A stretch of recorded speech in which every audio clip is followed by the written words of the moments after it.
San Diego, it's time to fire it up. From the beaches to the ballparks, from the Gaslamp to North County, no one knows America's finest city like he does. You can't just punt on a Manny Machado prime year. He's a fourth-generation San Diegan, born and raised in the heart of this community. Passionate, opinionated, and always bringing you the real talk on your teams, your city, and everything in between. Braden totally knows his stuff. He's ready for the next step. That guy is good. Live and local, it's the Braden Surprenant Show. But I think Braden's one of the up-and-coming young stars in the media game in San Diego. Now, here's your host, Braden Surprenant. What's up, San Diego? And a happy Tuesday, everybody out there in America's finest city. He's Frank Marchese. I'm Braden Surprenant. This, the one-year anniversary of the Braden Surprenant Show with Frank Marchese. How about that? Round of applause. Yeah, it's great. Made it here.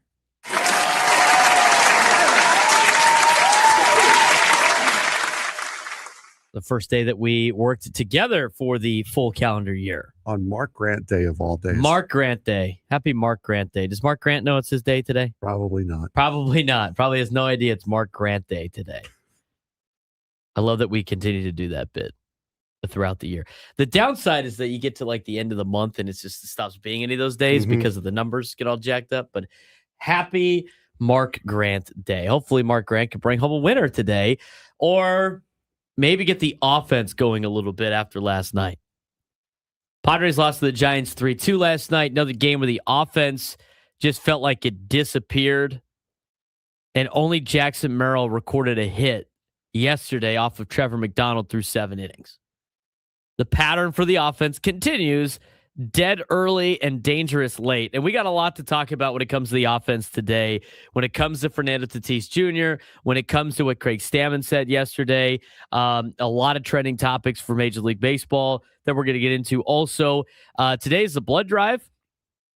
So we're going to have Claudine Van Gonka on to tell you how you could help donate blood today. I know it's a little bit of a rainy day out there, a little colder than usual. I sat in the pouring rain at football practice this morning at 6 a.m. That was fun. It's like, what month is it? Why am I out here this early? Why is it pouring? I don't. Why am I installing a cover 6 right now? That was me this morning. The best part, though, is before practice started,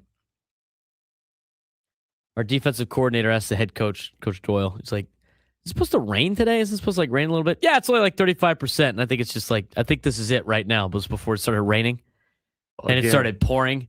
And at one point, I pulled the quote from Caddyshack. I don't think the hard stuff's coming down for much later. It was raining sideways. I thought I had a cold plunge. I thought I jumped into a cold plunge. Again, it's 35% of the area, not 35% chance. Correct. We were 100% the 35% of the area this morning at Cathedral. So, back to, speaking of cold things, let's talk about the offense for the Padres. Okay, I'm going to say this about last night's game. Before we take a deeper dive into the offense, and there's a lot of glaring numbers, and before we hear from Craig Stammen, and Jesse Agler, who, by the way, had some interesting things to say about the Padres on with Ben and Woods this morning. Before we get into any of that, my overall takeaway of last night's game. I thought Randy Vasquez pitched fine. He gave up the home run to Casey Schmidt. I'm tired of watching San Diego kids that haven't had really good years just dominate the Padres. And I'm just tired of that. So the East Lake kid hits a home run early in the contest, give the Giants a 2-1 lead after Jackson Merrill got the lead going for the Padres with a solo shot. From that point, I thought, again, Randy Vasquez pitched fine. He gave up the sac fly late in the game after a double that saw chalk. Didn't really get the bounce his way. He pitched fine. He wasn't elite. He wasn't terrible. I thought he pitched fine. Overall, for the offense, it was absolutely abysmal outside of Jackson Merrill against McDonald. Old McDonald had a farm, and the Padres were not on it when it came to the hitting spree yesterday. Trevor McDonald, Ronald McDonald, Norm McDonald. I mean, you pick whatever McDonald's you want. Own the Padres yesterday. And by the way, was anybody really surprised about yesterday's result based on the circumstances going into the game? You had a guy that had not pitched all year, who had has had limited time in the big leagues, making his season debut again for a team that has lost 6 straight games. Come on. You knew that was going to happen, right? I mean, that's just kind of where we're at with Padres baseball. And it just feels like that's baseball in general. I know there's a lot of guys that go out there and make their debuts and they get shelled, but for some reason, it seems to be a recurring thing for the Padres. You know what? I chalk it up as a hang with them last night overall in the game. That's not saying that the offense doesn't need to be fixed. That's not saying that you have to get Fernando Tatis Jr. right and the big core 4 right. That's not to be said that I don't know why they're going to, I don't know how many more times you can continue to roll out Jake Cronenworth. I mean, pick what you want. They had a lot of underlying conditions yesterday, and we're going to take a deeper dive into that in just a little bit. But I have to say, overall from yesterday seemed like a hang with him game that is overemphasized because of the fact the offense is struggling and because of the fact that you had a guy with no book on him go out there and shove against you. I mean, he looked good. You got to tip your hat to Ronald McDonald, Trevor McDonald, Norm McDonald, whoever it is. He played well. But at the same time, you've got to be able to take advantage of teams that aren't very good. And there's some glaring numbers that popped up from yesterday that is a recurring theme 34 games into the season. But overall, Frank, before we dive into the numbers that are glaring issues for this team, if last night's game was in the middle of July after a 3 or 4 game winning streak, what do you think of last night's game? It was just another game. It honestly, like I mean, you're going to lose games like these sometimes. And teams, I know, being a Met fan, you make the other pitcher look like Cy Young every now and again, especially when it's a young pitcher. So with whatever, I mean, you're going to eventually get a book on Lee McDonald from last night. But other than that, I mean, this is just another game. This is one of those games that you wash off and you'll forget about Troy McDonald in 2 days. Yeah, I don't think you have to see Norm tomorrow, so I think you'd be okay with that. But, I mean, if they win the next 2, you don't feel that bad about it. Now, let's talk about the offense in general. And then we're going to talk about Fernando throughout the day. And we're going to talk about what Craig Stammen said in last night's game. And we're going to get your phone calls on this. I mean, obviously, the offense is not very good. Here's the deal with here's the biggest takeaway from Kevin Acey's newsletter today. He went into a deep dive on a lot of numbers. But here's what stands out. A couple of things. One is the offense. And I'm going to take a little bit of a better, closer look at this later on in the year, or later on in the show, probably the next segment. The difference between how the Padres do against starters compared to relievers is the exact opposite of Major League Baseball. But let's get to the clutch masking problem. The Padres have 20 wins. 10 of those 20 wins, about half, right? That's half, are go ahead or come back in the 7th inning or later. Only 14 of the 34 games have the Padres had a lead after 6 innings. That is not sustainable over 162 games. Like, look, I know they have a winning record. I know that just 2 weeks ago, they had won like 7 or 8 straight games, and I understand that the Padres are winning games, and so from that standpoint, it's hard to complain when you're winning games. I think it is hard to complain when you're winning games. But they're showing some late game heroics, which is fine. You want to be able to do that later in the season. You want to be able to do that in the playoffs. The problem is you can't do that every single night. You can't rely on coming back all the time because you're going to get worn down. You're not going to make it through the year. That's a glaring hole for this team. The other thing that's happening, and Craig Stammen talked about this, we're going to get this later on in the show. The sinker slider problem is a massive problem for this team. Other teams are attacking the Padres with sinker-heavy starters, and the Padres are struggling to lift or damage low-zone pitches, and they have faced a heavy diet of this pitch mix. I mean, Craig Stammen talked about it yesterday. And the result has been ground balls, it has been weak contact, and it has been early innings equaling nothing. Which goes back to this stat that I haven't said yet, but the Padres against starting pitching, a 211 average and a 608 OPS. That's the fourth worst in baseball for batting average and the fifth worst in baseball for OPS. Against relievers, a little bit different. They're at 255 and they have a 771 OPS. League average is basically identical versus both. Padres are actually doing completely backwards. And when asked about this, Xander Bogaerts said, relievers are supposed to be the tough ones. And right now, it's the starters that are the tough ones for the Padres, and they're really relying on the sinker-slider problem that the Padres have. Quality starts. Starting pitchers of opposing teams are a quality start machine against the Padres.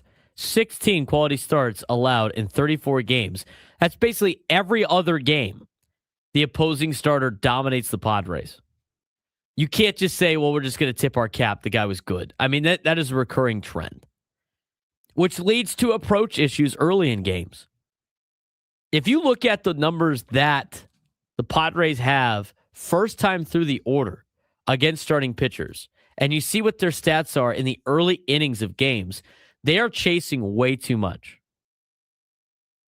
And you could talk about Jackson Merrill in a second. We're going to. They're chasing way too early. And maybe it's something about the lineup construction or sequencing of this team. And we'll talk about that later on the show, too, because Jesse Agler kind of alluded to that in his interview with Ben and Woods. So Jackson Merrill made an adjustment. It could be the blueprint for this team.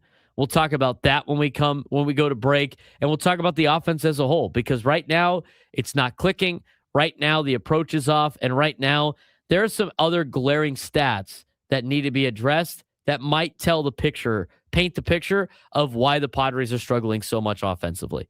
We'll get to that when we come back on the Braden Surprenant Show, Setting Sober Sports Station, 97 through the Fan.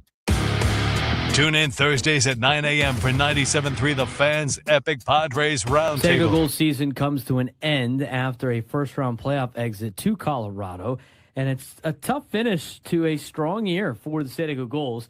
They fall in two straight games, including a 3-0 shutout in Game 1 and a 6-1 loss in Game 2 to end the series. But the story isn't just the losses, it's how they got here. This is a team that hadn't been back in the playoffs in years, developed key young players, and saw major contributions from guys like Sasha Podusov, who scored their only playoff goal. Goaltender Damian Clara also stepped up in his playoff debut, keeping them alive early in the series. But offensively, the chances just weren't there, and Colorado controlled too much of the pace in this particular series. While the result stings, the season showed real growth because now the standard changes. And next year, it's not just about making the playoffs, it's about winning in the playoffs. And when you look at the goals and you look at the 2026 season, making the Calder Cup playoffs is huge for them. It might have come to an early end, Frank, but the way the Ducks are playing their parent club in the NHL and the way that the talent is starting to stack here in San Diego, can't be too upset with them dropping a very tough 2-7 seed playoff series in the first round of the Calder Cup playoffs. No, absolutely not. And even in defeat in Game 1, standout performance. Damian Clara made his AHL debut, postseason debut, and delivered 25 saves on 27 shots. The last goal coming on an empty netter. Kept the game within reach despite limited offense. The Gulls were heavily outshot and spent long stretches of the game defending, but Clara's performance gave them a chance, and especially out of a goaltender, that's really all you can ask for, is to keep the team in. The real issue, discipline, puck management, swings that tilted momentum. Unfortunately, all of those swings were tilted towards Colorado. Yeah, and Game 2 followed a very similar script with more separation, if you will. San Diego scored their only playoff goal of the series in the first period when Patushov buried one to tie the game early. Assist came from Noah Warren, Nicholas Briard, but that was it offensively. Colorado controlled the pace. They added goals in every key moment, ultimately pulled away for a 6-1 series clinching win. One bright spot, though, was the way that Sasha led the way a lot for this season, and he's been a consistent storyline. He has led the team in scoring. He led the team in scoring during the regular season. He scored the lone playoff goal. He continued to be the most dangerous offensive threat all year. And even in a short series, he showed he can produce under playoff pressure. That was a big bright spot, not only this year, but also in this series. Yeah, this is one of those things where if Passagov messes around a little bit too much, he might find himself up in the NHL and playing in Anaheim instead of playing down here in San Diego. So a great season for Sasha Passagov. He clearly showed that he was the standout player of the season for them and the biggest bright spot in a season full of them for this team. What went wrong, though, the series came down to a few clear issues. Frank mentioned some of them already, but shot differential. San Diego heavily outshot in game one, limited chances overall. Special teams, very inconsistent. We talked about that throughout most of this year about the San Diego goals. Power plays, didn't cash in for the goals. Momentum swings after penalties, limited offensive zone time in key stretches. And even when the goaltending held up, the pressure eventually broke through. You saw a lot of the problems and the clear issues that we saw in the regular season really do the goals in the postseason. Yeah, absolutely. And it's unfortunate that it's only 2 games, but again, that wasn't really the main goal here for the San Diego Gulls. This was a major step forward season for them, a return to the playoffs for the first time in years, improved overall record and their consistency as well. Breakout season for key young players. NHL call-ups and development pipeline is in progress. This is not just a team that made the postseason. It grew into a competitive American Hockey League team again, and that is a big change, especially moving forward. Yeah, and as much as like the question might have been like, was this a playoff? If this playoff exit a disappointment? I think the overall season of making the playoffs is huge. Yeah, I think it's a step in the right direction. Them getting in as the 7th seed and upsetting Colorado, I think would have been a very tall task. Even if they won one of the games in Colorado, I think it would have been a very tall task. So yeah, getting swept is disappointing. Obviously, losing the last game 6-1 is disappointing. But when you look at this group and you look what they're bringing back next year, and you look at what the Anaheim Ducks are doing at the NHL level in the postseason right now, this is everything that you are looking for in the growth of your AHL club. And now a lot of the success for the Gulls is based on what the Ducks do, but with the Ducks turning the things around and they have a really young team up in Anaheim. You white knuckle ride, killing time, flying high as I held on tight to you. 10:18 on a Tuesday. This is what happens when the Padres lose. You just have people just spewing nonsense, thinking it's going to fit as they have fits that the team is losing games in May. I get it. I know you want to win a World Series. I get it. I know you want to win the playoffs. I get it. I understand. I've been here for my entire life. I understand the pain that is watching the San Diego Padres sometimes. And sometimes you got to be a little bit even keel. Now, I will say this. A lot of the... We might have to start this segment soon, Frank. Now is a great time based on how the way the Padres have been playing. But some of the comments already I've seen, it's like the whole team doesn't care now. Like Fernando doesn't care now, and the team doesn't care now. 2 weeks ago, they won 8 straight games, and they were battling back. And did they not care in Colorado? They just got lucky. I mean, come on now. Once you start using logic, it's come on. Let's put to bed the whole they don't care thing. Let me ask you this question, Frank. If Fernando has a bad day, which he's had some bad days so far this year, I would say a lot of people agree that he has not played to his highest potential. He struck out 3 times yesterday, 4 times, whatever it was, 3 times. He struck out and number. I'm not sure what that number is.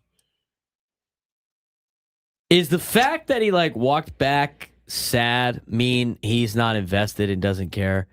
Would you rather have him be like happy and cheery in the dugout? Does that mean he cares? I mean, like, what are we going to do with the whole care thing? I want him breaking his bat over his leg, dude. But then you'd be like, look at him, like he can't handle himself. He can't handle adversity. He just lost his mind, just crashed out. Gee, it's almost like when you're a professional athlete, you're in a no-win situation no matter what you do, you know? God, that stinks, doesn't it?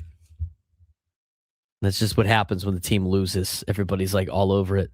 I did see someone also tweet out that like, oh, the more this goes on, the more like I start to think maybe it's time to trade Fernando. Just give me a break, dude. It's only a game. Why you have to be mad? Here's the thing. You got to use the analysis of, are you willing to watch said player that you want to trade play for your biggest rival against you? If at any point in time immediately you think no, then you probably shouldn't trade said player. Now, that's not everybody. There's some people that are starting to warm up to that idea, but I'm going to shut that down. I have a Cubs fan who's offering Michael Conforto straight up. No, thanks. Let's get just hit a walk-off home run. Sick. I don't care. One more than Fernando has. Okay, here it is. Do you want to talk about? Let's talk about Fernando. All right. I was going to talk about some of the offense. Let's talk about Fernando. Now, let's hear from Craig Stammen on Fernando Tatis Jr. and trying to find his feel. This was Craig Stammen, the manager of the Padres, after yesterday's game. He's working in the cage every day. It's not for lack of effort. He's trying new things and trying things to unlock himself. And I think sometimes he feels really close, and then it just kind of turns a little bit the other way, face some tough pitching, and he's not able to, stay on that hot streak. So we'll keep working. He's going to keep working every day. I trust that his ability is eventually going to come through, and he'll be just fine. Is there ever awareness in this, maybe not just for him, just generally speaking, trying new things, trying too many new things? Yeah, there's a possibility of that. Like he's somewhat of a tinkerer anyway with his stance. He's a feel type of player, and he wants to feel a certain way when he's in the box. And that's not just like you got to feel good to play good. He's looking for a feeling that puts him in a comfortable position to hit. And so, a lot of times with feel guys, they, go, there's some ups and downs with that. I was a feel pitcher. I felt that when I, felt my mechanics were really good, there was no way I could miss a spot. And then there was days where I was just a little off, and it felt like I was, throwing left-handed sometimes. So, I understand how that feels when you're a field player, and I think eventually he's going to feel it and he's going to get hot. I think so too. I also I'm on the fence with this because I believe both things. Like Dennis Lin had a recap from yesterday talking about eventually multiple times because Craig Stammen in his post-game press conference said eventually they're going to break through, eventually this, eventually that.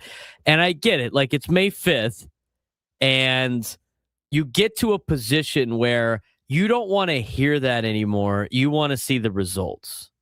You give them the time to kind of figure it out. You give them the opportunity to start figuring out offensively. You give them the opportunity to, for a month now, be able to get right.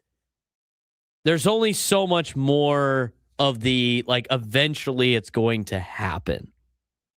Right? Like, you have to, it starts to fall on deaf ears. And that's why I'm on that side of this, of the story on this, just as much as I am in the sense that he's trying to fix this problem.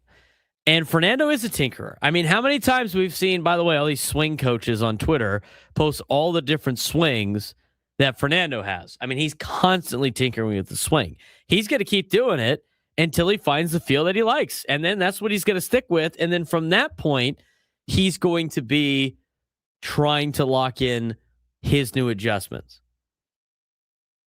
And again, it's not for a lack of trying. I mean, they're trying to make this happen. He's trying to make this happen. But I just want to talk about Fernando in general, about like just the perspective. Now, here's what I think. I do believe that Fernando is off to a bad start. I don't think it's hard to say otherwise. Like, he's hitting 252, the 625 OPS. His OPS plus is below 100 for the first time ever in his career. He doesn't have a home run through his first 33 games played because he had Sunday off. This is not why you're paying him what you're paying him, right? You could be upset about the fact that he hasn't played up to his best potential so far. Now, at the same time, I also can point out some other things that this is extra heightened because it's the first 34 games of the season. Let's go back to 2024. You remember 2024, Frank? Do you remember like the whole, like Fernando was hitting well in the playoffs in 2024, like that whole ordeal? Mm-hmm. In 2024, like he only played in 102 games in 2024. He was an all-star at age 25, right? He hit 276 with an 833 OPS, had 21 home runs. He was an all-star in 2024, okay? Like he had a good season in 2024. Any of those numbers I said, not good. No. His WAR is not very high, but he only played in 102 games. Well, in 2024, his first 34 games, he hit 233, which is less than what he's hitting now. He had a 324 on base percentage, which is, I think, lower than what he's got currently now. He had a 426 slug and a 751 OPS. His OPS was higher. Okay, fair enough. We already know that his OPS isn't very good to start the year at 625, which, by the way, if he finished like this, would be a career low. Bless you. But those are not numbers that just jump off the page like being very good. That was the first 34 games he had in 2024. Last year he got off to a great start. Last year he's in like 321 out of the gate. Last year he only had one home run in the month of August, which is not great. Hasn't hit a lot of home runs as of late. But last year he had a 34-game stretch where he hit 220 with a 667 OPS with 3 home runs and 11 RBIs. A 238 batting average on balls in play. That was a 34-game stretch. I'm not doing this to come up with excuses, but I am doing this to show that it'd be one thing if this was the entire season. It's not the entire season. This is a small sample out of what is going to be a lot of games for Fernando. I mean, Fernando is averaging 709 plate appearances per year. How many plate appearances does he have so far, Frank? 143. He averages 709. 143 is 20%. This is 20% of the plate appearances he most likely will have in the season. Okay? Roughly. If he plays 162 games, which he won't. I mean, he's going to be around the 635, 691 range in between there. Here's the other thing. Because we heard, and people were talking about his RBIs in the last however many days. Let's talk about that. Because if you looked at, we talked about last year. Last year he had a good year at the end of the season. Let's talk about he's like, he only has like 1 RBI in the last 15 games. Whatever. Do you know what he's hitting with runners in scoring position this year? You know what Fernando's hitting with runners in scoring position this year? Off the top of your head, Frank? I know it'd be hard to just pull. If you had to guess based on how good Fernando has been. Because what does that mean hitting with runners in scoring position? That's probably your best example of can he actually drive in runs. Just looking at RBIs in a vacuum, it's like, okay, well, he doesn't control everything in front of him, right? Runners in scoring position this season. What did you say, 260-something? Is that what you were guessing? 267.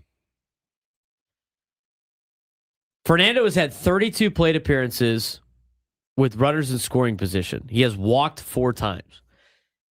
In these 23 at-bats, he's 8 for 23 with 10 runs scored, 13 RBIs, and 7 strikeouts. He's hitting 348 with a 735 OPS with runners in scoring position. That's not 267. That is this season, by the way. 348. Do you know what he's swinging with men on base this year?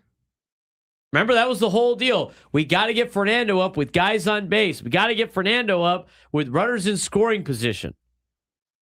What is Fernando hitting with men on base? I didn't tell you that one. Based off of what he's hitting with runners in scoring position, I'd say probably 280. Hitting 300. Not bad. He's hitting 300 with men on base, 361 with 361 on base percentage, 300 slug, 661 OPS, a little low for a guy like Fernando. But with men on base, guys hitting 300 this season. Pretty impressive. That's a guy that's out there swinging when it matters. He's only had a couple of opportunities with multiple guys on base. If they're on, if it's first and second, it's hitting 250. If he has come up with multiple runners on base a handful of times. He has 4 at-bats with runners on first and second. He has 3 at-bats with runners on first and third. He has 1 at-bat with runners on second and third. And he has had 4 plate appearances with runners with bases loaded. Fernando in those situations with multiple runners on, hitting 250 with runners on first and second, batting 1,000 with runners on first and third, batting 1,000 with runners on second and third, batting 1,000 with the bases loaded. Again, yes, his overall numbers are not great. I continue to say, like, the hard hit percentage. I know a lot of people don't want to hear that. They want to hear results, Frank, don't they? They want to hear results. These are results. In games that are late and close, Fernando this year is hitting 333 with a 417 on base percentage and a 417 slug. With 2 outs and runners in scoring position, he's hitting 250. You'll take that. Those are high leverage situations, difficult situations. These are the situations that Fernando is playing in and he is executing in.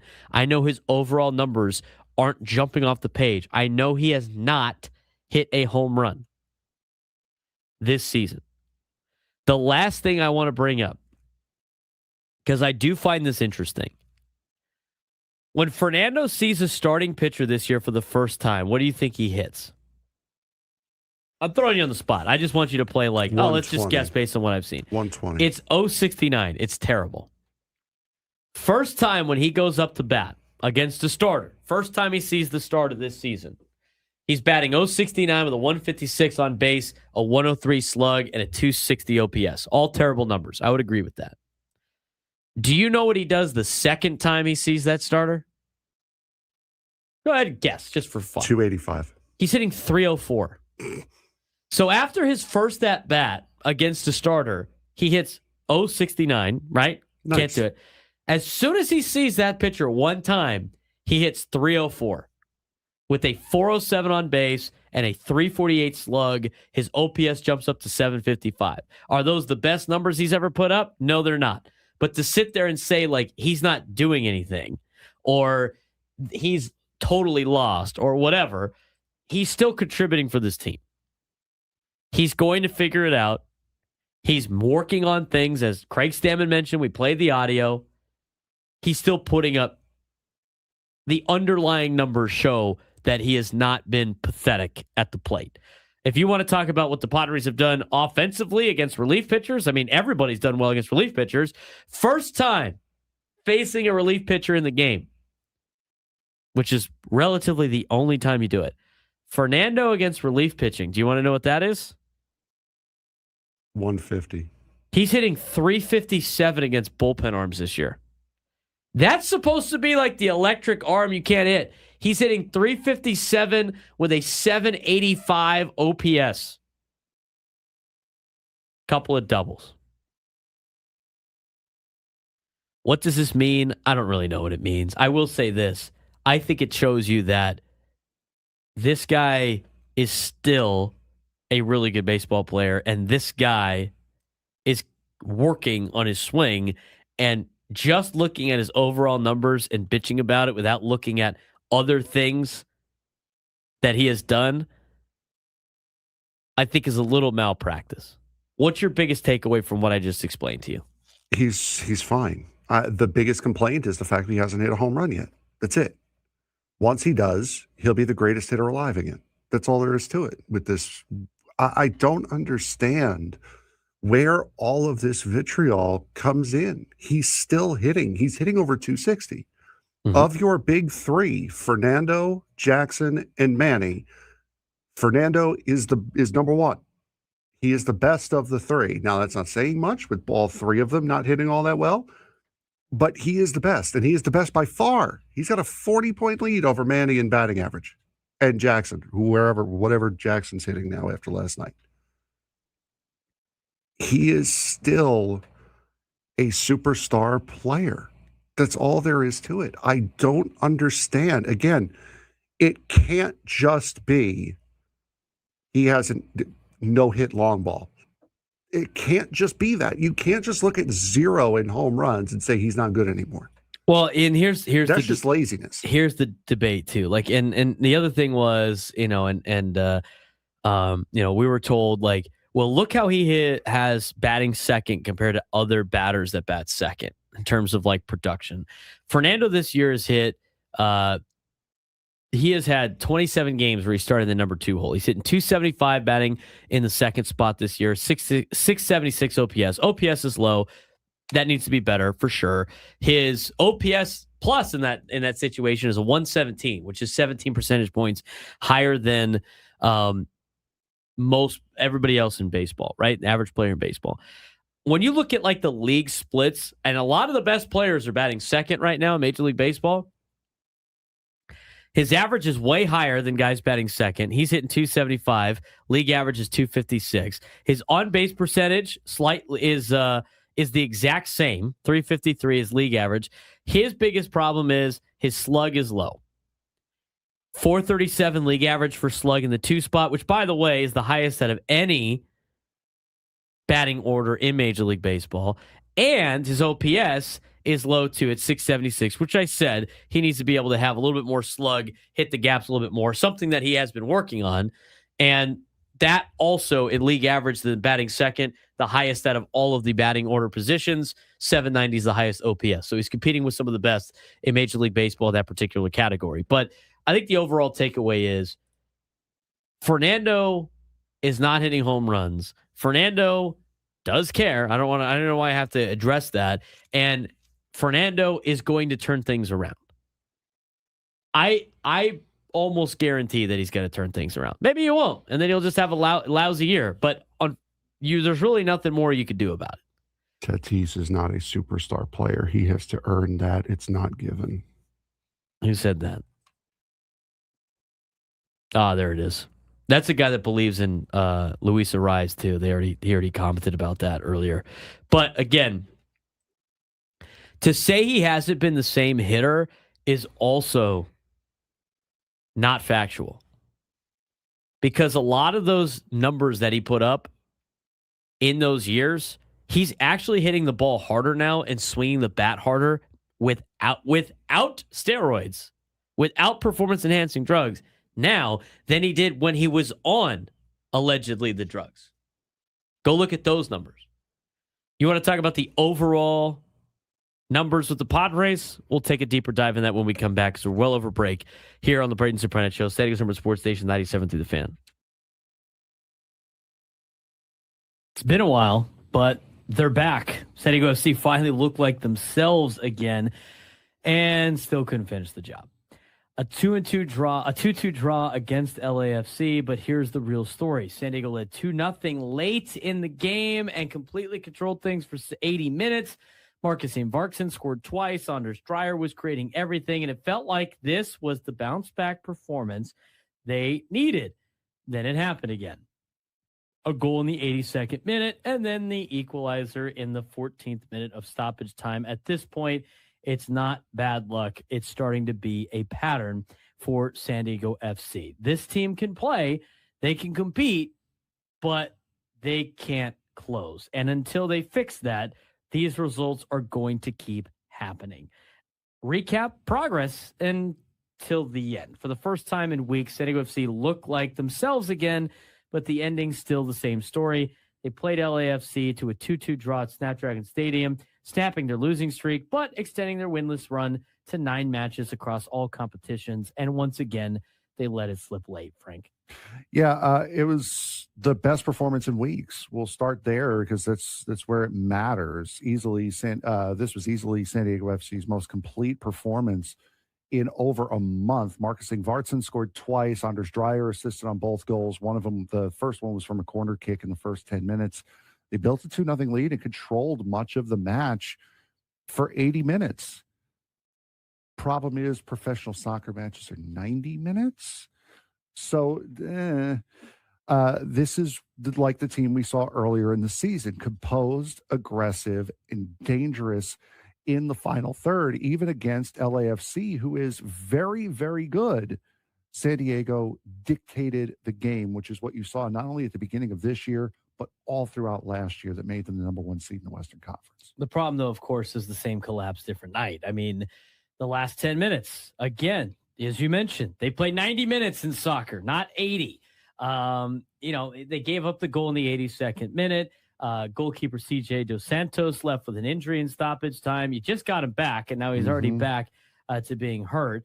And Ryan Hollenshed equalized in the 14th minute of stoppage time. Another late goal conceded, another result that slips away. And that's now multiple matches this season where San Diego has dropped points late, and it's becoming their defining issue. And now it's starting to, more they play like this, Frank, this is starting to look like a regression back to the mean after last year. And it's going to make last year look more of a fluke than really what the norm is. Yeah, absolutely. And because we've seen both sides of San Diego FC now. The good version, creative attack, strong midfield control, dangerous in open play and set pieces.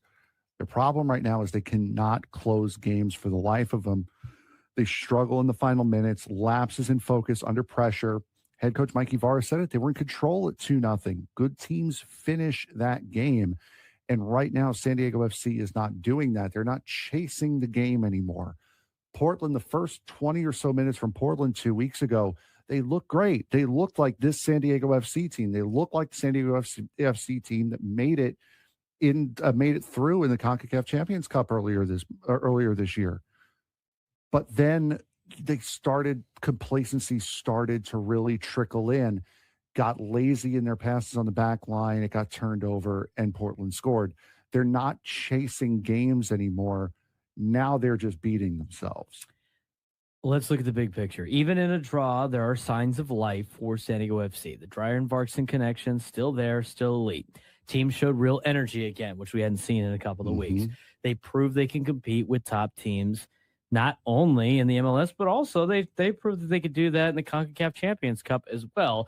But until they fix the ending, none of it really matters. I mean, they're now sitting 11th in the Western Conference. They're still outside the playoff line. The season is still a very long season. They have a lot of opportunity to move forward here, but they're in this kind of situation of they're very good, but they can't finish. And at the end of the day, it's like what we talk about with the Padres all the time. In the small sample size that we have with the Padres, we can be like, hey, look, things can get better. But now as it gets bigger and bigger for San Diego FC, there's only so much of, it's going to get better.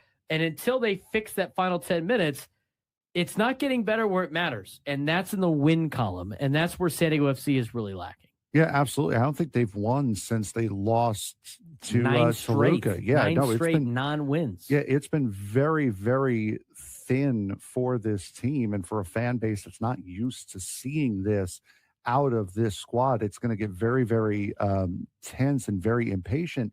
And you're already seeing it. There was a plane carrying a banner with hashtag Free Lozano or Free Chucky on the back of it. Again, Chucky Lozano is not the problem for San Diego FC. San Diego FC's attack is fine. Their midfield and their creativity is there. It's all on the back line. Chucky Lozano was not affecting the back line. So Chucky not being there is not the reason that San Diego FC is struggling. It's their inability to finish. It's been their lack of discipline, and it's the youth on the back line, things that Chucky Lozano had no effect over. Next up, road test against the Seattle Sounders FC. That's not where you want to go. Broadcast live at the Bill House Studios. We know how. All of our guests join us on the SDCCU fan hotline. It's not Big Bang Banking. It's better. He's Frank Marchese. I'm Braden Surprenant. This is the Braden Surprenant Show. Standing us over on Sports Station 97.3, The Fan. What do you think about the YouTube comments today, Frank? What's been your over evaluation of our YouTube comments today? Y'all are psychotic. You guys really need to relax, man. Like I understand that Fernando not hitting a home run yet is worrisome. It is. I'm not gonna lie, it is. But you also have to look at what he's doing in the whole of the season. He's been fine. He has been one of your better, more consistent hitters. He just hasn't hit a home run yet. That's it. That's literally it. Unbelievable. It really, it's absolutely amazing to me. Here's my thing. The offense collectively is not very good.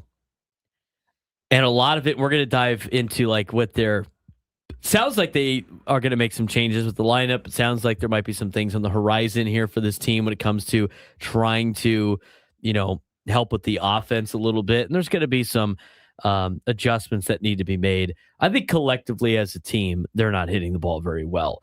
It's not just one person. And really quick, yes, you should hold this team accountable. Absolutely. This offense has not been good. You have to hold that accountable. You have to point that stuff out. Absolutely. What you're failing to remember is you have to hold them accountable to realistic standards. Fernando is not going to hit a home run every time he goes out there. Fernando is not going to go 3 for 4 every single game. He's going to have games where he strikes out 3 times like he did last night. You have to look at what he has done, not in a vacuum. You have to hold the team accountable to realistic standards. And right now, they are outperforming as a team where anyone thought they would be. We all thought they'd be 500 at this point. They're not. They're one of the few teams in this league that has 20 wins. Relax. I know they've lost 5 of their last 6. Relax. It's May 5th. It's not September 5th. Calm down. This is all stuff that, I don't think Fernando's going to hit what he is currently hitting right now for the entire season, especially with his career numbers that he has put up. I also think, saying here's the thing that's the difference. Saying negative things when the team loses is not holding the team accountable. No. Just by saying negative things that don't make any sense. But now, it's realistic to overpay a player and make it impossible for them to live up to. That's the team's decision. Right. That's the team's decision. That's what they needed to do to get that player on your team. So I don't want to take a deep dive into that particular conversation because it gets old very fast. But these guys are not going to play at an elite level the entire time. They're not. It's almost impossible. It's a game that's built on failure. But what we're trying to say is that with a lot of the numbers that Fernando has put up this year, that is the conclusions we're drawing of why we do not think it's a cause for concern. Now, if you want to go back to Jake Cronenworth, I cannot really find a lot of positive things in the metrics that he's going to ever turn that thing around. I mean, you want to talk about some very negative stuff. I mean, Jake Cronenworth, and he knows it, so you don't have to say it. I know we're moved on. Everybody's moved on to the next Padre they want to fry, but the reality is I can't really find a lot of things to be positive about when it comes to Jake Cronenworth's play. There's not a lot of his swing isn't passing the eye test. It's not passing the analytics test. Jake Cronenworth's metrics don't pass. His hard hit, none of that passes. So from that perspective, yeah, there's a massive concern, I think, with they got to pay Jake Cronenworth for the next 5 years, and he's not. There ain't nothing showing that it's going to get better. Is Fernando hitting as worse than Jake? No, not even close. Well, there you go. Correct. I mean, let's just. Fernando looks like he's in a position where he's part of one of his lulls that he's had throughout the year. I mean, last year he ended the season very well in terms of like his overall numbers. And last year he had a stretch where he hit 220 with a 667 OPS.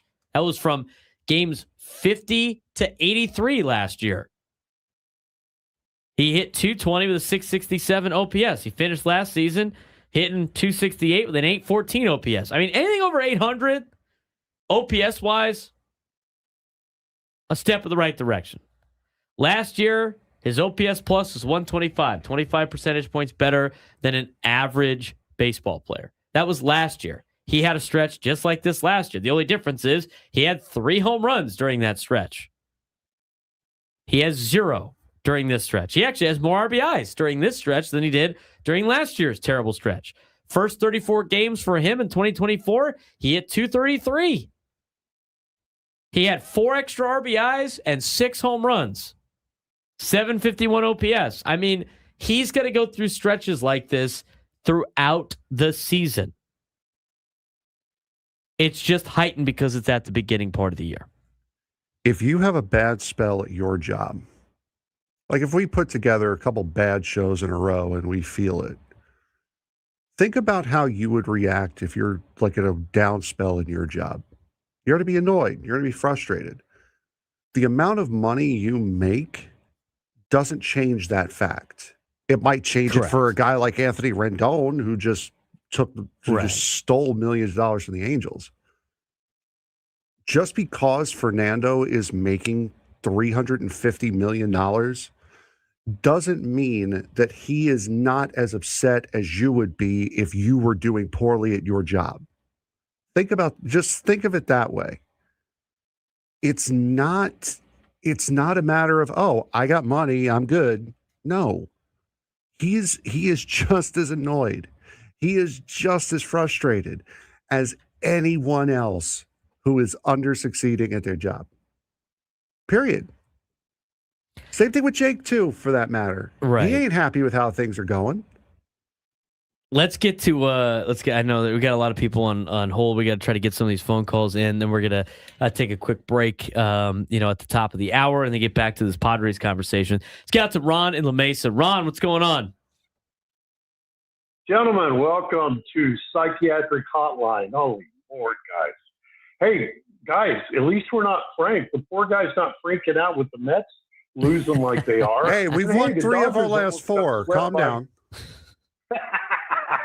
The Dodgers almost got swept by the Rockies, Marlins, the St. Louis, and, they're not freaking out. Yes, I know they got a great team, but they're paying their players a hell of a lot more money than we are. Folks, settle down. We have a winning record. I've said it 100 times, Braden. We are relevant. I think most of this occurs because Woodsy had a complete meltdown this morning, so everybody thinks we're just going off the edge of the cliff. We're fine, folks. People will figure it out. I am worried about Jake. I think Jake's only problem is he needs to change his walk-up song. I'm so tired of hearing that when he's done it for 6 years. Jake, change it up. Boys, we'll be great. Always good talking to you. Frank, I'm with you, bud. I know what it feels like. Take care, guys. Come on, man. Frank, he's a Kansas State Wildcat, all right?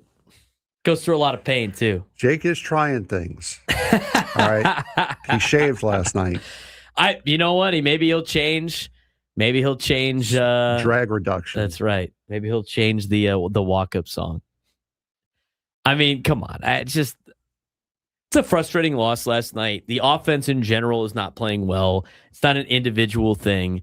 And there's a couple of outlying things that I think the Padres are going to adjust. And one of it is the fact that they haven't been able to handle the sinker-slider combo from starting pitching. They haven't done well against starting pitching. And the thing that's interesting with me with this for the Padres is Jackson Merrill has made that adjustment now. And it's a small sample size, but he talks about being more selective and getting better results. Last 4 games for Jackson since implementing this, being more selective at the plate, he's 5 for 15. Chase rate has dropped from 38% to 23%. And what did he do last night? What did Jackson Merrill do last night? Wait a minute. Looking for better pitches to hit is actually going to help you hit? 100%. Wait a minute. Stop chasing early in the count. Stop chasing early in the game. Force starters into the zone. Create damage opportunities later. Jackson Merrill has implemented that. We'll see if the Padres start to implement that. And it sounds like they got a lot of changes potentially up their sleeve. Only people were taught that in Little League, you know? We're going to get a check-in on the blood drive real quick, and then when we come back, we get back to your phone calls, 833-288-0973, 833-288-0973. Padres offense, something we'll be talking about probably the rest of the show today. Braden Surprenant Show, Settings Over Sports Station 97 through the Fan.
11 o'clock on the Braden Surprenant Show. Trying to talk people off the ledge a little bit today. 833-288-0973. 833-288-0973. Might disagree on a lot of stuff, but you know what we don't disagree on is helping out the community. We're broadcasting live from the Bill House Studios. We know how. We usually broadcast from the blood drive when it's going on. Today is the Padres Summer Blood Drive out there at Gallagher Square at Petco Park. They're going to be down there from 9 a.m. to 7 p.m. all day today at Gallagher Square at 840 K Street in San Diego, California, obviously, 92101. You can book your appointment online, or you can give a call to 619-400-8251. And joining us now out live at the blood bank, at the blood drive, San Diego Padres blood drive, their summer blood drive, is Claudine Van Gonka of the San Diego Blood Bank. Usually do this in person. Claudine, obviously some scheduling last minute, kind of tough, but it's great to have you on to talk about the blood drive. What's going on? How's the Tuesday going? Thank you so much for having me on, you guys. It's great. We're down here at Gallagher Square at Petco Park. We're going to be here till 7 o'clock for Padres Summer Blood Drive. It's our 10th annual. And it's a really great time for this blood drive and for the community to come down and help trying to get those blood supplies up to a level where, we don't have to worry as we head into those summer months. Let's talk about why, you mentioned why today, but like how people can help join today. What's the scene been like so far? Do you have to make an appointment? Walk-ins? What's the latest on today's summer blood drive and what you guys are looking for today? Yeah, it's pretty easy when you come down. Even if you don't have an appointment, you can come on down. You can park for free in the Lexus Premier parking lot. So that's right across the street from the box office. You swing in through the East Village gate. Again, if you have an appointment, great. You just go through the process. We'll get you your paperwork. If you don't, that's fine. We have an area just reserved for walk-ins. So even though all appointments look like they're full, we have plenty of room. You'll fill out your paperwork. You'll be asked a few questions. You'll get on one of our 9 blood mobiles that are out here today, back to back to back, all throughout Gallagher Square. The process itself to donate whole blood, maybe about 10 minutes in the chair, and then you're getting your snacks. And when you're done with that, the best part really is we're giving away these summer sun shirts, these Padres summer sun shirts. So they're really cool. I guess it's supposed to help you not get sunburned. But you also get a pair of tickets to the May 27th game against the Phillies. Excuse me. And then the Padres also have just a ton of other, cool swag that they're giving away. We've got like treats and things. So you're going to walk out with a handful of goodies, but also the knowledge that you saved up to 3 lives with just one blood donation. Yeah, and I tell my story all the time, obviously, about people that have been affected by the blood bank. I am a living example of that. That's why I love having you on and love supporting the blood bank any way I possibly can. I know you briefly mentioned it, but just kind of tell us through some of the numbers about the amount of people you save. I know you said 3, but there's a lot of people out there that you don't even realize are affected by the blood bank, that have been saved by the blood bank, that are in your inner circle that you might not know. Seems like a very more common thing than a lot of people think. It really is. 1 in 7 people that enter a hospital end up needing a blood transfusion. And, it's not just for that one-time accident. Of course, that's a lot of the reason why someone would need a blood transfusion. Accident victims, absolutely. But it's also people who, they had complications in childbirth. Oftentimes people use blood products in chemotherapy for cancer patients. I mean, there's just a number of different reasons why people need blood. And, you'd be surprised if you start talking about it within, 6 degrees of separation, you're going to find someone who has needed it, or someone, that or love that's needed it. And so all types are needed on top of it. We always talk about the O's. We really need especially O positive and O negative, but the reality is, we could be one accident away from getting our supply blown out. If there happens to be a tragedy in town, we don't know what types we're going to need. So everybody, no matter what your type, we ask that you come on down and help save a life. We were at the last one down at Petco Park at Gallagher Square. It sounded like we really did a great job in getting people down there to donate. What's some of the goals today in terms of people down there, in terms of pints? I mean, what's the latest numbers we have on the San Diego Blood Bank, and why it's so important to donate blood here in the summer months too, to stockpile for the winter time? Absolutely. Well, so for today, we are hoping to beat Our grand total from last year, I believe it was a 575. So if we can get between 500 and 600 pints, we will have met our goal. And we do need to get that blood on the shelf in advance of summer. And you brought up that good point is summertime is such a difficult time to collect blood. People are on vacation, they're traveling. Our high school and college partners who host blood drives on campus, well, they're not doing their drives because they're on break. And so that accounts for about 20% of our blood supply. And so we really, really need drives like this to kind of get those stockpiles going as we head into those crucial summer months. We're talking with Claudine Van Gonka. She is a representative of San Diego Blood Bank as we have the Padres Summer Blood Drive going on right now at Gallagher Square at Petco Park. They are open from 9 in the morning to 7 p.m. today, but they have a lot of different ways that you could donate blood if you don't have time to do it today. Or, Claudine, of course, there are some rules about how often you could donate blood. For the people that might not be able to go down today or had just recently donated, what's the best way that they can donate blood on a different day, but also potentially host a blood drive of their own? Yeah, definitely. So the best resource really is to go to sandiegobloodbank.org. It will give you all kinds of information about the requirements around donating blood. You need to be at least 17 years old, 110 pounds, and general good health. And, again, if like you said, if you can't come down today, we have blood drives pretty much every day of the year. We have 9 centers throughout San Diego. And the great thing is if you donate between now and the end of the month, you'll still get that Padres Summer t-shirt. Great news. Claudine, we appreciate all your hard work. Thanks again for helping out. Thanks again for raising awareness and getting people here in San Diego to help donate blood. Hopefully the numbers are good today, and hopefully we could drive some more traffic down there throughout the rest of the afternoon. We appreciate it, Braden. Thank you so much. Thank you to Claudine Van Gonka joining us on the SDCCU fan hotline. It's not Big Bank Banking, it's better. She is down there with the blood bank at Gallagher Square. It is the summer blood drive for the San Diego Padres. Again, they're down there from 9 in the morning to 7 p.m.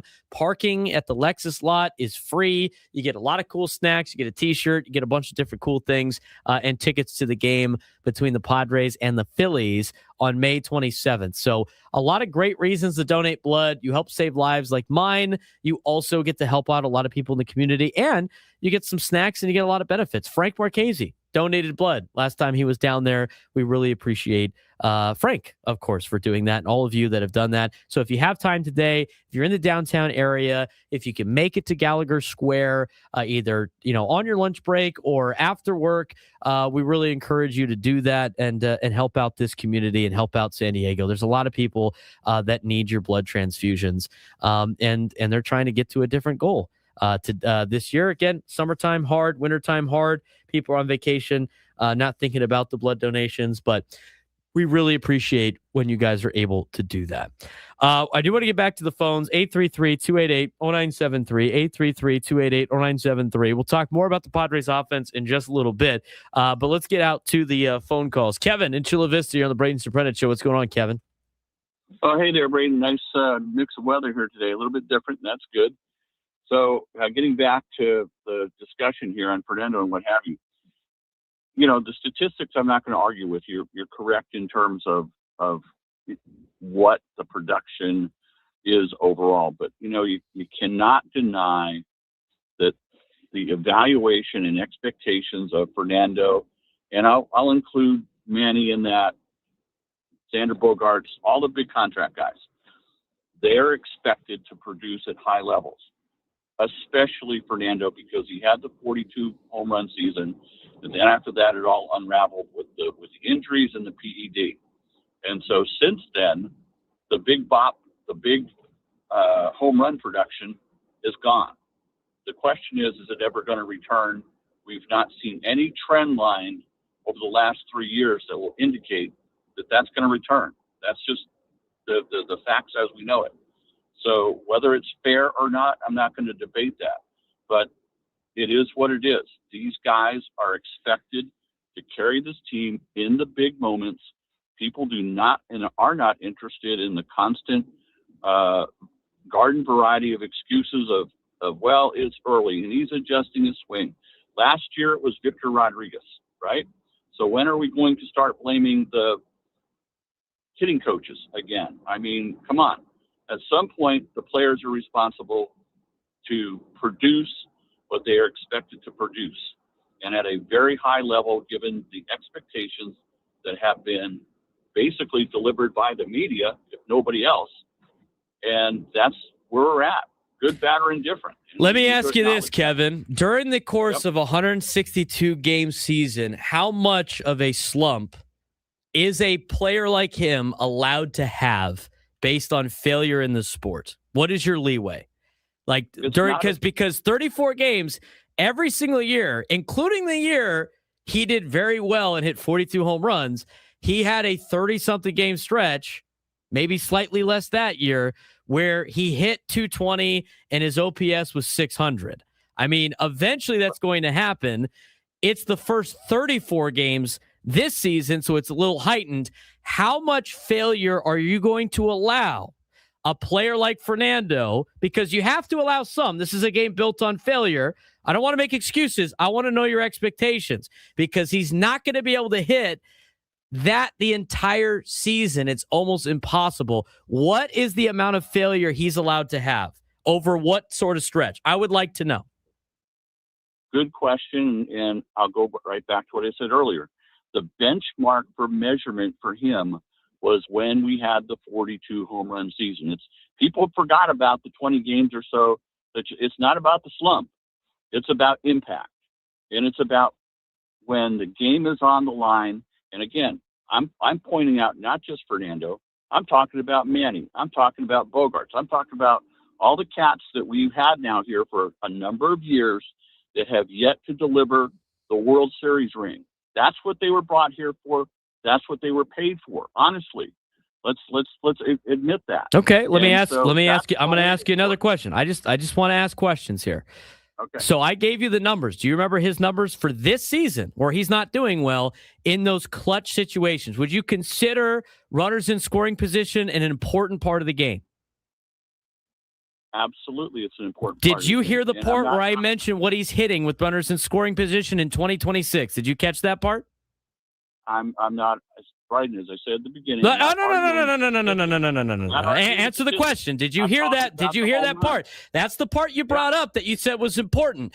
So runners in scoring position is important. The whole time, Kevin, you said these guys have to perform in big, too many generics. All right, let me get some specifics. Did you hear the part where I mentioned what he's hitting with runners in scoring position? If you did not, would you like to guess what Fernando has done in 2026 with runners in scoring position? That is not in question. I'm asking you. Did you catch that part? Did you catch that part? Braden, I acknowledge your statistics. I agree with them. What I am talking about is the evaluation that is constantly going on with Fernando. Is he ever going to deliver the power number? Okay, so how many home runs, Kevin, do you want him to have at the end of the season? We expected. What do you want? What does Kevin in Chula Vista? No, it's my show. I could talk when I want to talk. Okay. What does Kevin in Chula Vista want on the home run number for Fernando at the end of a season that you think this justifies the home runs? I would like to know. I need numbers. My benchmark is 35. 35 home runs. Okay. Yes. So he has never done that except for one time in his career. Bingo. Okay. Well, that's even before he hit 42. He's hit 22, 17, 25, 21, 25. Maybe that's an outlier, the 42 home runs. I don't think you're ever going to see him hit 42 home runs in a season again. I really don't. If he does, it's great. But you didn't just give him the contract just for the home runs. You gave him the contract because he could steal bases. You gave him the contract because he could play defense. You gave him the contract because he was electric and he could and he had a great arm and he could do a lot of great things. You didn't just give him the contract for 42 home runs. And when you look at his overall numbers, I think if your expectation is to have Fernando hit 42 home runs a year, I'm telling you, you are never going to like Fernando Tatis Jr. You're not. I think that's unrealistic. 42 home runs a year out of Fernando Tatis Jr., I think is unrealistic. Am I being out of line here, Frank? I don't think so. I don't think so. So this is what I'm talking about. This is why Frank said, look, you can hold the team accountable. That's fine. You can hold the team accountable. But you have to have, I think, some realistic expectations of what this team is and what the players are. Did you sign Fernando just for 42 home runs a year? If that's the case, you probably overpaid for him if that's the case. I honestly think if he hits more than 20 home runs, that 20 is kind of low. Like he hit 21 in 2024. Okay, I'll agree with that. But he hit 21 home runs in 102 games. If he hits 25 home runs or more, honestly, I don't think you can really bitch about it. I really don't. I mean, I think realistically, asking Fernando for about 25 home runs is fair. Would you like it to be more? Of course. Of course you would like it to be more. I would love to see him hit 42 home runs. I would. But I just don't think it's realistic. Now, I want to say this because this seems to be like a recurring theme here. I got to ask this question because Ben was talking about him being a valuable player. Let me ask you this question, Frank. Again, I'm just the guy asking questions. If Fernando, like, do we think that, like, Fernando's going to hit, like, do we think, like, when they do these little trade bit things on MLB Network that Fernando is just going to magically start hitting home runs? Or do you think a lot of these teams kind of understand the player that is Fernando? I think they know who he is. Correct. I think they know who he is. Then why does every other organization and all of the talking heads want him to go to other places for the contract that he has? Because it's what? It's valuable. They view that as valuable of the player that he is and the dynamics he brings to a team. Yeah, he doesn't have any home runs right now. Yeah, he's not playing his best. If the season ended today, which it doesn't, he would have a career low on every statistical category across the board. It's been 34 games. He's working on his swing. I don't know what else you want him to do aside from magically get the results tomorrow. I would love that. I would love in life too, with all the work I put into everything involved with life, I would love to get to the end of the road without having to put any work in and getting all the results immediately. I would love that. Has that ever happened to you, Frank, in your life? Have you ever just been like, I'm going to change my habit, and after 2 days, I'm going to reach the goal in which I have set out to reach? Unless it's get out of bed in the morning, no. No, again. Here's what I want to say about this, too, because people like to go like, well, what about the change of scenery for Tatis? If you're a Padres fan, do you honestly think that's a good idea? I will continue to ask this question. If you think it would be better for the Padres if Fernando was playing on the Dodgers against them, if you think yes, then yeah, you should trade him. If you immediately think absolutely not, you got to let this guy figure it out on his own. We were 34 games into the season. It's frustrating because they lost last night. It's frustrating he hasn't hit any home runs. I get it. And everybody in this town wants a World Series tomorrow. But guess what's not happening tomorrow, Frank? They're not winning a World Series tomorrow. At the very least, they will be having an opportunity to win a World Series deep in October. What's today's date? May 5th. It's May 5th. So even if everything happens correctly, they're going to have to grind it out until October for you to finally get to the goal that you actually want. I get it. You're frustrated, fans. You want a World Series tomorrow. That doesn't mean it's going to happen tomorrow. It doesn't. The offense is a problem. Okay? It's more than just Fernando. They have a lot of issues. Some of the issues were addressed in today's newsletter with Kevin Acee. Let's talk about it when we come back, and we'll hear from Craig Stammen what he thinks about the offense. Braden Surprenant Show, Saturday Summer Sports Station, 97.3 The Fan.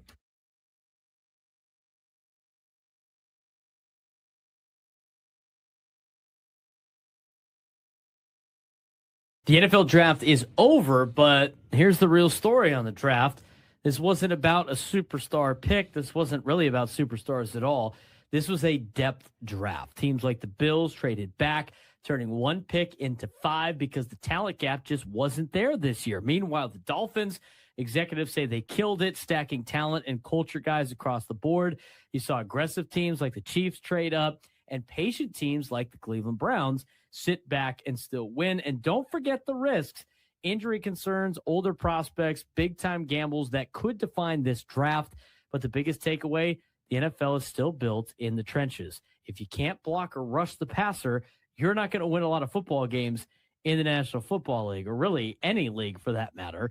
So who actually got better and who just thinks they did. All right, let's talk about the NFL draft from this past couple of weeks. It's officially in the books, 257 picks, 3 days. Now the real question begins, who actually got better? Because once you get past the hype, the headlines and the draft grades, this is where we start separating smart organizations from the rest. And the overall theme of this year's draft, Frank, volume over flash. Yeah, we talked about it leading up to the draft, and it played out exactly the way we thought it would. It was not a superstar-heavy class, so teams just adjusted to getting the best draft they possibly could. Take the Buffalo Bills, for example. They traded back multiple times, turning 1 first-round pick into 5 total picks, which should tell you everything. And that teams viewed the late first round and early second rounds as more or less the same kind of tier. So instead of reaching, stack picks, get as many guys as you possibly can. And that seems like more of a modern day NFL draft style rather than just a this year, more of a this year kind of deal. Yeah, you start looking at, who won the weekend, and one team getting a ton of love around the league is the Miami Dolphins. Executives are saying that they absolutely killed it this weekend, or over the weekend, a couple of weekends ago. They brought in a mix of talent and culture guys. They land Chris Bell as a mid-round steal, Caden Proctor, a top 5 talent who slipped due to concerns, and multiple defensive pieces expected to contribute early. That's how you build a roster. So it's not just talent, it's identity for a team like the Miami Dolphins. And whether or not Chris Ello will be happy about it after the fact will remain to be seen. But at least they drafted a little bit differently. You had a lot of aggressive and patient teams a couple of weekends ago. When you talk about strategy, Kansas City Chiefs stayed aggressive, and they traded up and got Mansour Delane because they believed other teams were about to take him. That's a team that's trusting its board. Yeah, absolutely. And meanwhile, the Cleveland Browns went the opposite route. They stayed patient. They let the board fall and still walked away with multiple receivers that they had coveted. So 2 completely different strategies. Both of them worked, but only if your evaluations are correct did you really get the full benefit from your strategy working. Yeah, let's talk about some of the risky picks and some of the big bets. Every draft has them. The Raiders took a gamble on Jermod McCoy, top-tier talent with serious injury concerns. Minnesota Vikings bet on an upside with defensive tackle Caleb Banks, despite multiple surgeries. And the LA Chargers went against the grain. They drafted a 25-year-old prospect in Akeem Masider, prioritizing production over youth. I mean, these are picks that define drafts. They're not the obvious picks. A lot of risk involved, but without taking big risks, sometimes you don't get the big rewards. Yeah, and for a guy like Jermod McCoy, that was a guy who was projected to go in the first round and fell, I believe, if I remember correctly, it was the first pick of the 4th round. So there must be some serious speculation on McCoy's knee in order for him to fall that far down the draft for a guy who was supposed to be a first-round pick. One thing is clear, though, it's still the draft. It's still the trenches. The draft is won in the trenches. The league is won in the trenches. And offensive and defensive lines still dominate team building.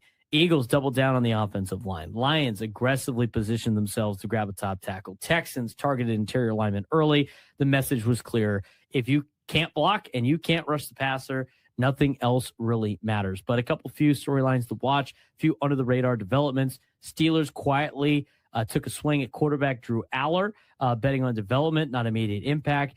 Jets were one of the most aggressive teams in terms of trade analytics and board manipulation. And the Jags once again ignored consensus and drafted their guys regardless of public rankings. And for a team that's made the playoffs the last couple of years, you know what? They might be doing things a little bit better than what maybe the experts say.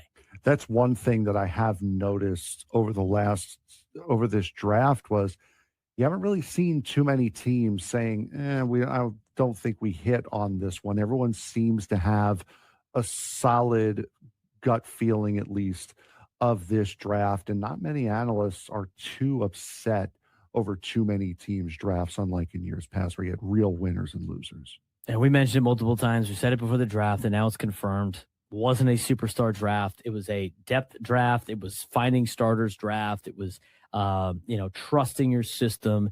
And this is, for the fans of individual teams by far, not necessarily the fun draft for the casual fan, if you will. The teams that win this draft won't be obvious today. This is going to. I can't not make fun of people sometimes.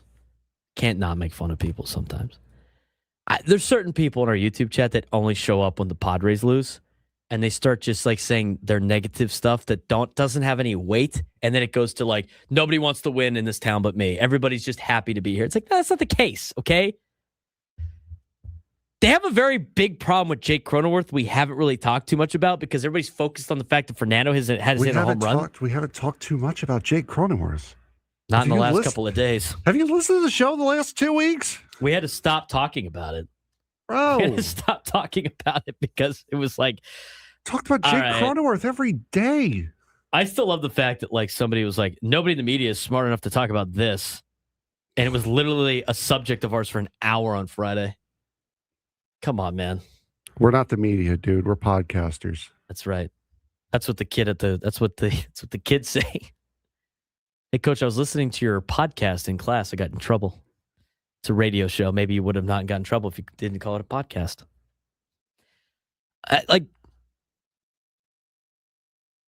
To me, the evaluation of these players when it comes to like whether or not it's worth their contract and all that other stuff, like they're going to have stretches where it's not going to be great.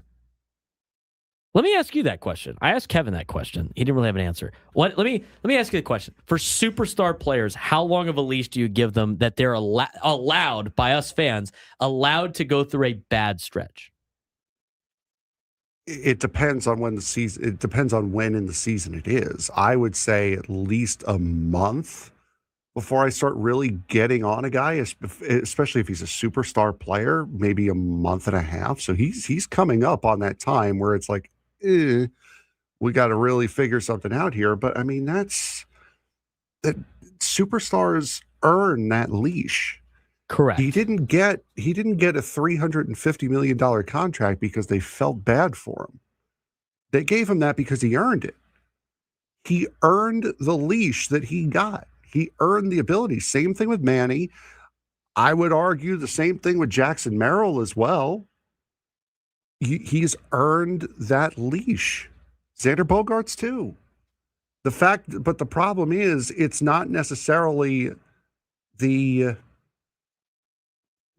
broadcaster or the media leash that people are worried about. It's the fan leash.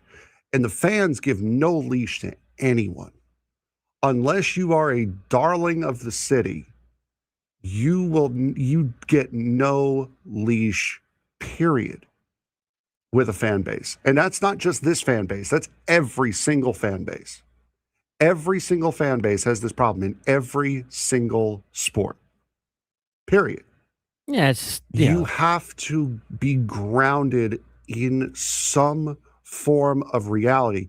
To expect Fernando Tatis Jr. to hit 35 home runs a season when he's only done it once, and a lot of the reason why he hasn't been able to do it again is because he's been hurt every single year. That's not realistic. How many home runs should Shohei Ohtani hit every year? Are you asking me as a fan? I'm asking you as a... Yeah, I'm asking you as a fan. I'm not asking you as a media, somebody in the media. I'm asking you as a fan. Baseball media me says he should have 70 every year. I would expect 25 to 30. Every single power hitter, I would expect any major power hitter to have 25 to 30 home runs a year. That's for every power hitter. That's the expectation. Whether they exceed it or not, whatever. You have to set those numbers lower. Pitchers are getting better. Top pitchers are getting better. Top pitchers now are better than top pitchers have ever been. So it's going to be harder to hit those home runs. If you just want to just look at, this is how stupid this conversation is. It's entertaining, but it's stupid. I mean, just look at the beginning part of the year. Like, if you look at Fernando's numbers and you compare them to Shohei Ohtani's numbers, they're relatively the same. The only difference is Ohtani's got 6 home runs. We know Jake is hitting 140. We know, guys. We're not talking about Jake right now. No, I know. I understand what the I'm chat's saying. seeing it in the chat. It's like, guys, Cole Brooks, Lindor is on the IL. You can't trade for people on the IL, and he's going to be on the IL with a hamstring strain for a while. You know what else Lindor's not doing? He's also not hitting. Is Pete Alonso hitting? No. If you just look at the comparison between Ohtani and Fernando, Ohtani's hitting 240, Fernando's hitting 252. Ohtani's on base percentage is 382, Fernando's 324. His slugging is obviously way higher, 432 to Fernando's 301, which leads to his OPS being higher. Ohtani's got 2 more doubles than Fernando. Fernando's got a triple that Ohtani does not have. And of course, Ohtani has 6 home runs. Do you know how many RBIs Ohtani has compared to Fernando? No. He has 1 more. Fernando has 9 stolen bases. Ohtani has 4. I would consider those numbers, aside from, again, the home run numbers is one thing. It's very comparable. This comes down to he hasn't hit the ball over the fence, and that's why people are upset. But that's not the answer you get from people, because honestly, if your only argument against a player is the fact that he hasn't put a ball over the fence, it doesn't really sound as threatening as it's like, oh, this, and that. I get that. 833-288-0973, 833-288-0973. It's got to Steve and Poway. Steve, what's going on? Hey, anyway, obviously I'm listening to some of your stuff here. My question to you is, do you actually watch the games? Yes. Because I'm sometimes I just wonder what you guys are actually watching, because here's the deal. I'm going to talk about the Padre killer, but before I do that, I want to talk about Fernando. Have you not noticed how brutally ugly his at-bats look, especially when he strikes out? That's where the concern is. The concern is not all these numbers that you throw out. The concern is I've never seen him look so clueless at the plate. He swings the balls that are 2 feet outside, and he'll go 1, 2, 3, and nothing will even be close to the strike zone.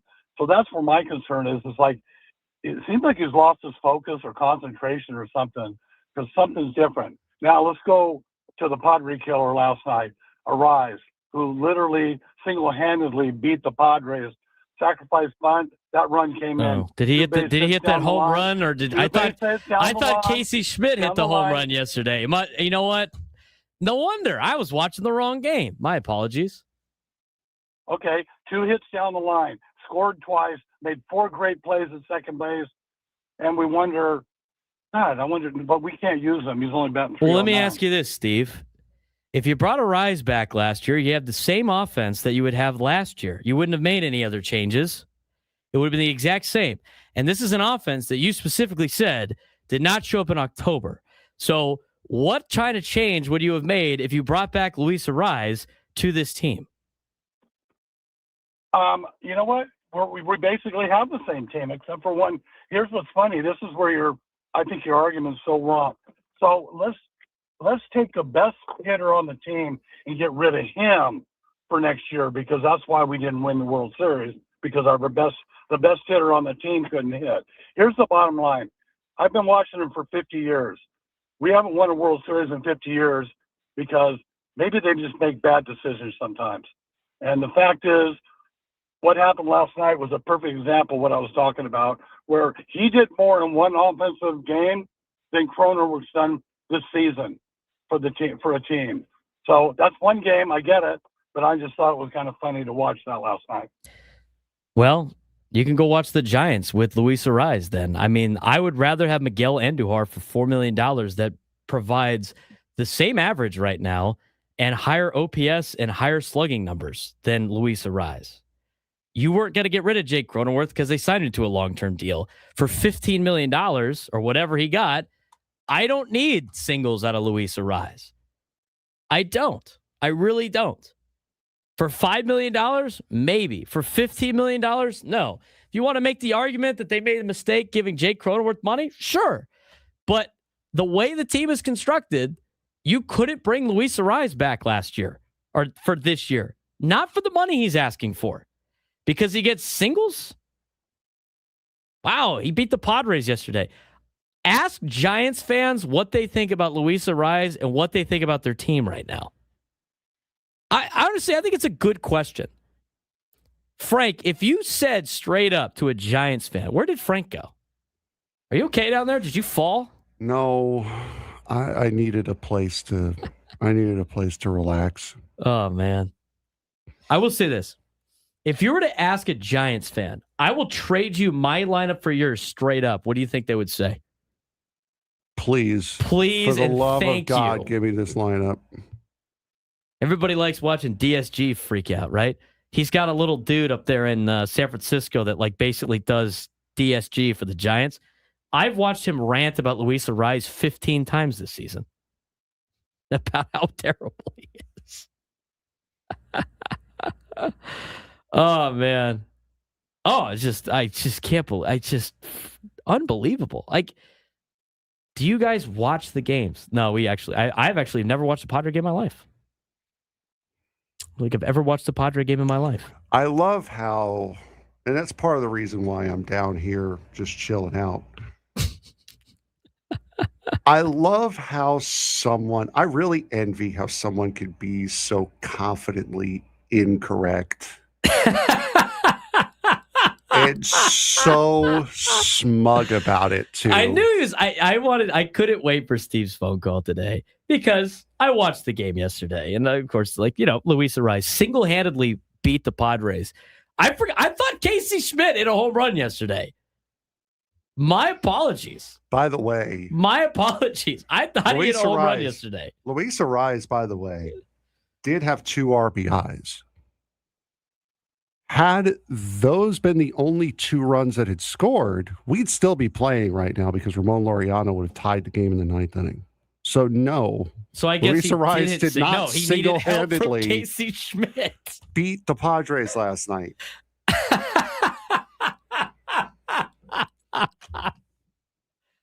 It only happens. But I knew when I saw Stephen Poway's number pop up as soon as the show started.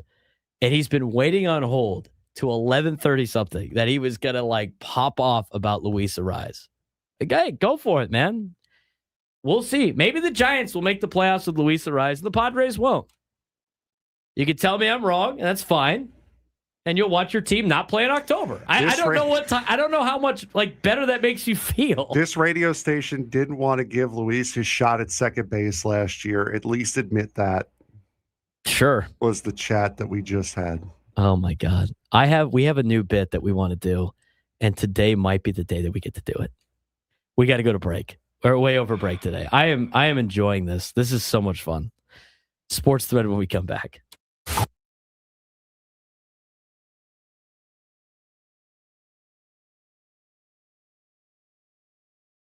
First round of the NBA playoffs, absolute chaos. You had injuries, you had comebacks, you had wild Game 7 finishes everywhere. And teams like the Timberwolves and the Lakers advanced without their top scorers. Pistons and 76ers both came back from 3-1 down, and role players became series heroes overnight. And that's the biggest takeaway. Depth wins in today's NBA playoffs.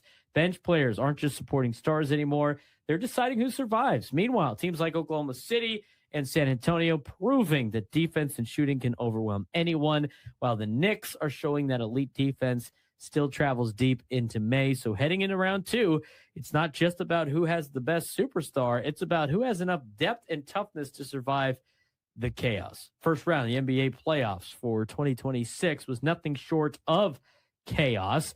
We saw injuries reshape series. We saw massive comebacks, multiple game sevens that went right down to the wire. Teams like Minnesota and the Lakers advanced despite losing their top scorers. Meanwhile, Pistons and Sixers both clawed back from 3-1 deficits, showing just how unpredictable this postseason has been. And even teams like Toronto managed to extend their season with a buzzer-beating drama before eventually falling. Now there's barely any time to breathe. Second round is already underway. Big story, depth wins in the playoffs. If there's one clear takeaway from the first round, Frank, depth matters more than ever. Yeah, in past eras, playoff basketball tightened rotations and leaned heavily on stars. But this year, injuries have flipped that idea completely upside down. Minnesota had gotten huge production from its bench, losing Anthony Edwards and Dante DiVincenzo. The Lakers survived Houston thanks to unexpected scoring bursts from role players. Even San Antonio leaned on rookie contributors when Victor Wembanyama missed time. These aren't just, that's a nice story. They are series-defining performances, and that trend is likely to continue as the playoffs get more physical and more demanding. You know what else could really, get a team ready to go in a playoff situation like this? What? Not sitting your star players every other day for load management. Maybe that might get them amped up and ready to go and more in shape for the playoffs. Let's talk about the Western Conference out west. Two teams stand out for very different reasons. Spurs are shooting the ball at an elite level, nearly 42% from three in the first round. That kind of spacing combined with Victor Wembanyama's inside presence makes them one of the toughest offensive puzzles in the league. Meanwhile, Oklahoma City just became the most complete team left. I mean, with SGA still playing at an MVP level and the Thunder's depth, it has allowed them to absorb injuries without missing a beat. Even when their roster shifts, their style doesn't change, and that's dangerous in the playoffs. You could see a collision course of OKC and San Antonio. But, Frank, what do you got for us in the Eastern Conference? Yeah, the Eastern Conference, the New York Knickerbockers are proving that they are more than just a scoring team. Jalen Brunson and Karl Anthony Towns get most of the attention, but New York's defense has been elite. They've shut down Atlanta's top scorers and consistently held them under 100 points late in the series. That defensive identity is what makes them dangerous moving forward, especially against elite offenses like Philadelphia's Joel Embiid and Tyrese Maxey's combo. The question is now, will that defense hold up as the competition gets stronger? And you had a big showing in the final game of that Knicks Hawks series, a 50-point gap, and that was even at halftime. They had that gap as well. So big scoring outbursts from the Knicks and that defense really locking opponents down.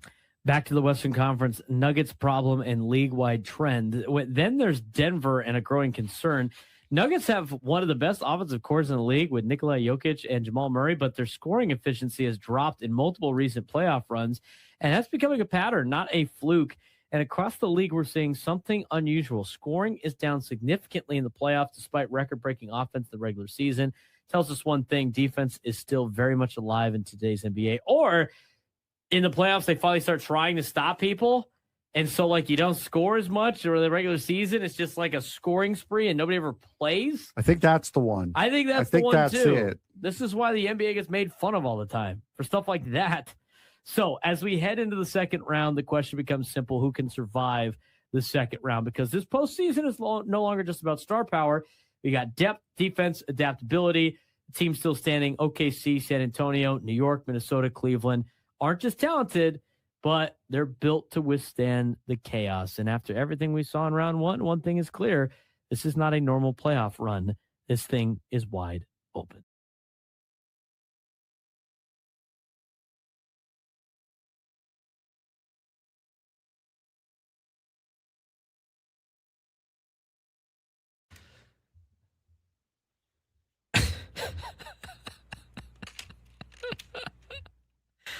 There's still time to cheer on the Padres at Petco Park, America's #1 ballpark. On Thursday, May 7th at 7:10, Padres host the Cardinals. First 40,000 fans in attendance will receive a flamethrower Mason Miller bobblehead. presented by Cox. Whether he's shutting down batters or throwing an immaculate inning, Miller always brings the heat with his fastballs. Don't wait to secure tickets. Visit Padres.com/tickets. I was told that whoever the color analyst is for the Padres, because I don't watch the Padres games. I think he said, I think his name's like Mark or something. He said that his name is Mud. Oh, it's Mud? Who names a kid? That's his name? Yeah. You call him that? Yep. Mudcat. Surper, you call him that? Yeah, he said that this is what people told me because I've never watched the Padres. That the flame off the ball looks like beef jerky. That's what it was.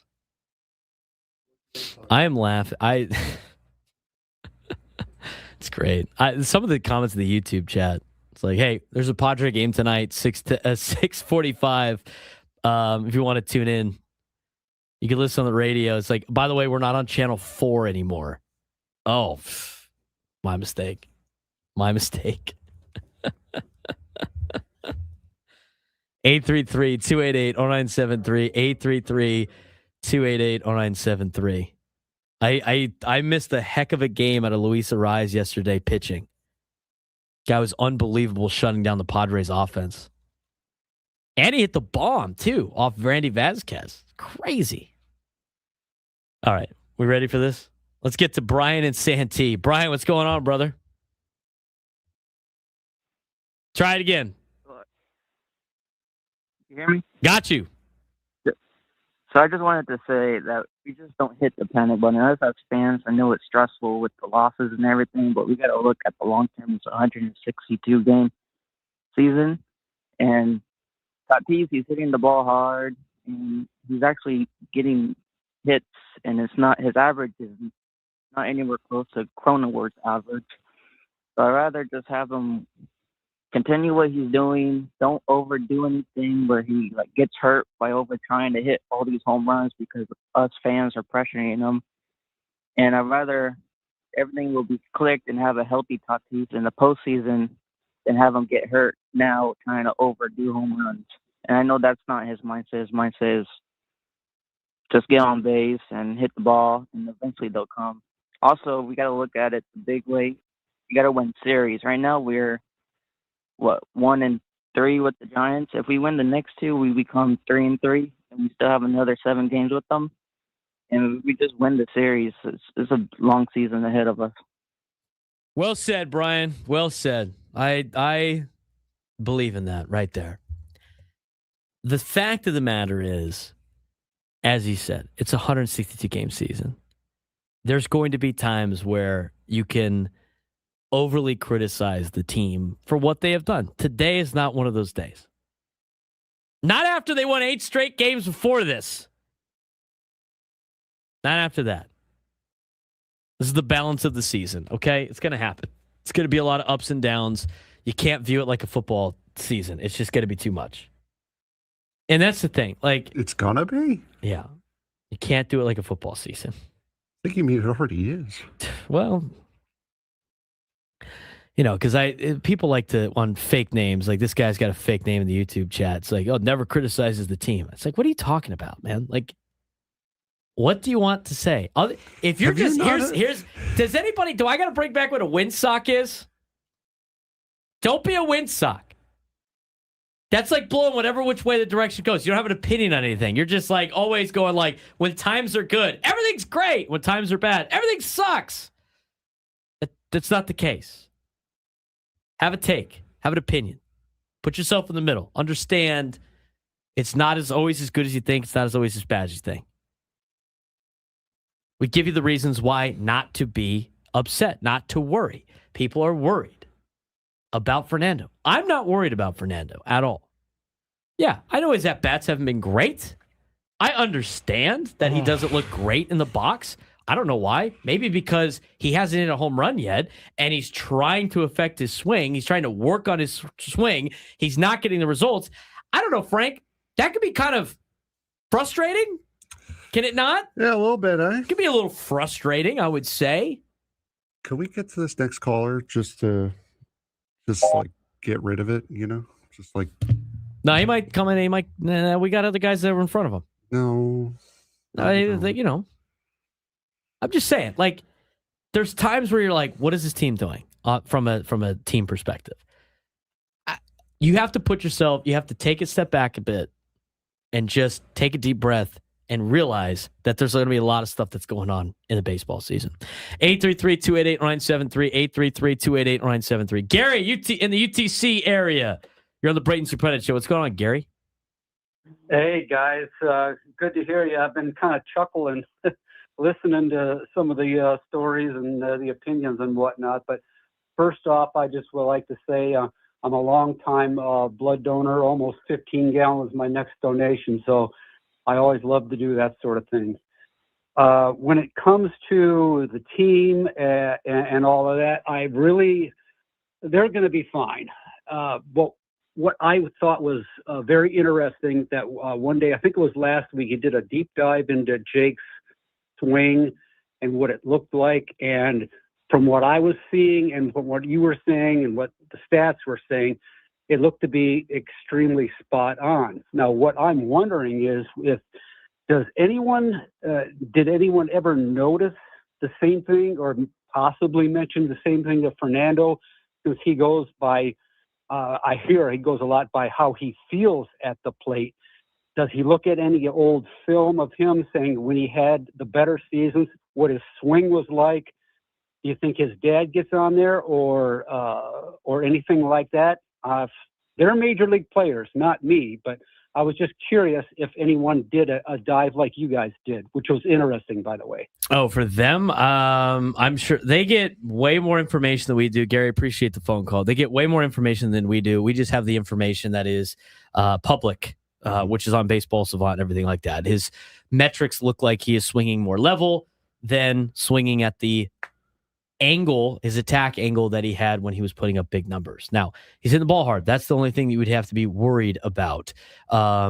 He's trying to figure out the swing that he feels comfortable with that also results in putting the ball over the fence. That doesn't happen overnight. And you understand, like anybody that watches the Padres understands that Fernando is a tinkerer. So I've been told. Apparently I don't watch. He's a tinkerer. I wouldn't know either. He tinkers all the time. He's trying to get the right feel and the right approach. He's probably being told a lot of this information. I don't know. I haven't asked Steven Souza Jr. myself. And even if I did, he's probably not going to tell me the exact details of what Fernando is working on. Not that you would understand what he's saying anyway, because you don't watch baseball. So also true. So it takes time. He's trying to find the feel, and he's trying to work on the swing. Do you not think he's irritated with the fact that he doesn't have a home run? You don't think that might add to more of the pressure that he puts on himself or the added stress? Oh, no, because he doesn't care now, right? That's what else we've said.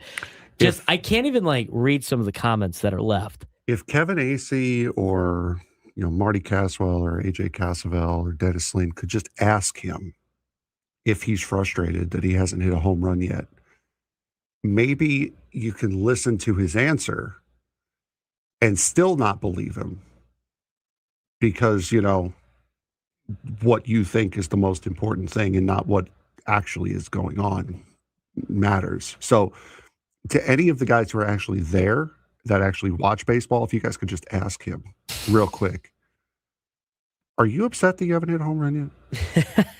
Are you annoyed? Are you frustrated? Are you raising your voice at me? We should have played that when Stephen Poway called in. I was too bumfuzzled. Stephen Poway folded Marchese like a lawn chair. Because there comes a point in every conversation is, what do you say to that? What do you say when someone is being so irrational?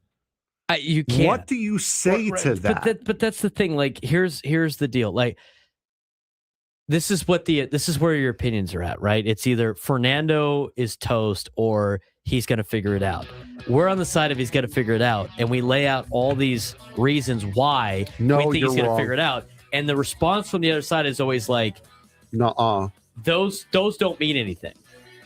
It's just, okay, when your entire argument against what the opposing argument is that doesn't matter, we're wasting our time here. New lunchtime hour. Derek, Troop, Josh, Steve, we'll get to you when we come back.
San Diego, it's time to fire it up. From the beaches to the ballparks, from the gas lamp to North County, no one knows America's finest city like he does. You can't just punt on a Manny Machado prime year. He's a fourth-generation San Diegan, born and raised in the heart of this community. Passionate, opinionated, and always bringing you the real talk on your teams, your city, and everything in between. Braden totally knows his stuff. He's ready for the next step. That guy is good. Live and local, it's the Braden Surprenant Show. But I think Braden's one of the up-and-coming young stars in the media game in San Diego. Now, here's your host, Braden Surprenant. New Lunchtime Hour of the Fan is brought to you by the Craft Taco. Bold flavors, 2 locations, Sorrento Valley and inside Balboa Park's Natural History Museum. I'm waiting for the tacos. Where are the damn tacos at? Where are the tacos at? Cinco de Mayo, man. I wonder if they have any taco deals today. Maybe they do. Where was our graphic at there for a second? I don't know. They got happy hour at the Craft Taco, by the way. You know about happy hour Craft Taco? We're going to need it today. Oh, my God. Seriously. This is like this is a long week for me this week. Very long week. I got spring football now in the mornings. Like 3 softball games last night. It's all fun stuff. I don't care. I got USD baseball tonight. Got a lot of stuff going on. Anyway, happy hour Craft Taco. Monday all day. How about that? All day happy hour on Mondays at the Craft Taco. Why didn't they tell us to talk about that? I know today's Tuesday. Put your hand down. I'm getting there. Tuesday and Sunday, 3 p.m. to close. Wow. How about that? Okay, Eddie. Don't let Eddie cook. Yes. That's more than 1 hour. That's happy hours for sure. Well, all day on Monday is definitely more than just 1 hour. That's happy day. Happy day at Craft Taco on Mondays. They're yours and mine. Tuesdays and Sundays, 3 to close. Wednesday through Saturday, 3 p.m. to 6 p.m. happy hours. Are you kidding me? Also not an hour. Have you ever seen a happy hour just 1 hour? Aside from Gwen and Chris, who have a happy hour sponsorship that's literally just 1 hour? I think that's it. Our lunchtime hour sponsor. It's Correct. a happy hour that's only 1 hour. It is. We're happy here in the lunchtime hour. Half off starters at Craft Taco during happy hour. $5 drafts, $4 canned kombuchas, $4 bottled beer, $2 canned Tecate. Discount not valid for takeout orders, but they have happy hour today, 3 to close. Craft Taco, Sorrento Valley. Hit them up. Tell them I sent you. Tell Eddie I said what's up. Tell Eddie I sent you. It doesn't change the deal. Just nice to let him know. Yeah. I want to know how Eddie's doing. We haven't heard from Eddie in a while. Help a brother out. 833-288-0973. 833-288-0973. Back to the phone calls. Let's get out to Steve in Claremont. Steve, what's going on, brother? Hey, not much. I just was thinking about the happy thing, and since they open at 11 and they end up 9, then at the end of the day, it's called a happy ending, right? I mean, but anyway, just kidding. But so I was going back to the what do you say to Stephen Poway, right? I mean, it's like ask him, when the last time a team has won 162 games in the season, right?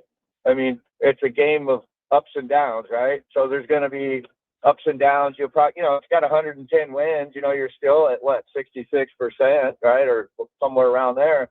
And then when was the last time players got up the bat and hit every freaking ball that he's seen, right? Never happens, right? So you hit 333, 1 out of 3, or whatever, or 2 out of 4 is 500. You don't see that. You don't see a 500 at the end of the season, right? So he's got to shut. I can't criticize the guy's passion and dedication to the team, but he's got to be realistic, right? I agree, Steve. It's a long season. You want at the end of the year, want to say he had a crap year? Sure, we'll talk about that. I'm not ready to quit on a player 34 games into the season. I think that'd be kind of ludicrous at this point in time. By the way, he draws the foul. It's Tecate, not Tecate. Tecate. Tecate. Whatever. Don't worry, Chad. I got him. Yeah, nice. Somebody tell Frank how to pronounce Marquez. Pedro already did that. He did. He did already do that. All right. It's about that time. Derek LeMace's turn. Derek, what's going on, man? You missed a lot of fireworks this morning. Yeah, what's going on, brother? Hey, no, I'm listening to you up in Salem, Oregon. Beautiful day, about 63 degrees. We're going to have a high of 70. Hey, the sky's falling. I'm in major panic mode because we're coming down the stretch. It's late September. Oh no, wait a minute. It's May 5th, and two of our best pitchers are on the shelf still. So I think we're going to be doing just fine. Guys are winning enough, so let's dial back on the panic mode. I agree with you guys. Hey, Frank, I got something for you today, if you can believe that. And if you and I keep talking as often as we are, Frank, people might start calling us friends. Yeah, I'm going to like you less. Hey, so Frank, I wanted to cheer you up a little bit today and talk about a New York Met great. So you got Gil Hodges. I mean, just an amazing, great Met player. Matter of fact, if my memory serves me correct, or if I read on Google, he hit the franchise's first home run in 1962. Hodges was also the manager of the 1969 Miracle Mets. Tragically died in 1972 of a heart attack at the age of 47. And his number was retired the next year in 1973. And my memory is a little cloudy right now. What number did Gil Hodges wear, Frank? Remember that he hit the first home run in this franchise history of the Mets, but you don't remember his number? Yeah, it's missing him right now. He's number 14, sir. I know I read it, but it's escaped me. What was that number again? 14. Wow, 14. That is truly amazing. I think you can finish the sentence for me, Frank. Arson Fudge so far this year has blank home runs. That would be 14. Wow. It's amazing that I keep coming up with these coincidences. You guys have a great day. I'm going to go out and enjoy the day with Loki, the Rhodesian Ridgeback. And like I always tell you, Frank, I'm confident we'll be talking very, very soon. Later, guys. Again, you will not. I was holding in the laughter as much as possible. The buildup from Derek every time, I just got let him cook. I got to hear what it's amazing what he comes up with. This is a heck of a pace. Again, you will not get me to make fun of anything Yankees from yesterday. Period. It's today, though. And I know. You saw how much what happened yesterday meant. You saw, what's his name? Les from the White Sox. We tried to get him on the show. The broadcaster for the White Sox. Oh, yeah. He gave a moonshot from Moon call yesterday. Well done. Keith Rad did a Mets win yesterday in honor.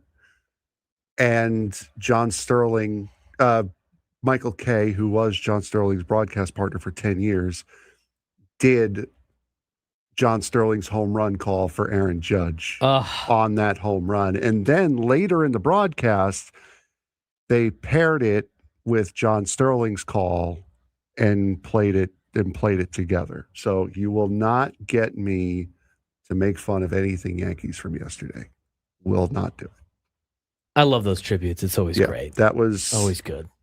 Yesterday was perfect. The video that the Yankees did yesterday for John Sterling was perfect as well. They didn't do like a bunch of people talking about him. They just let the home run calls fly. And for as dumb as those were at the time, they're amazing now, looking back on it. 833-288-0973, 833-288-0973. Let's go out to our friend out in Arizona. Dan in Arizona, you're the Braden Surprenant Show. What's going on, Dan? Well, a couple of points. The Padres' win percentage right now is .588. If you take that off 162 games, that's 95 wins. Weren't some people saying that maybe they would win only 86 games for the whole season? So I think at this point they're doing quite well. So let's not go too crazy. But I have 2 points. Why is Luis Camposano not playing 5 days a week? Freddie Fermin, I mean, he's a nice guy and all that, good catcher. He can't hit the ball.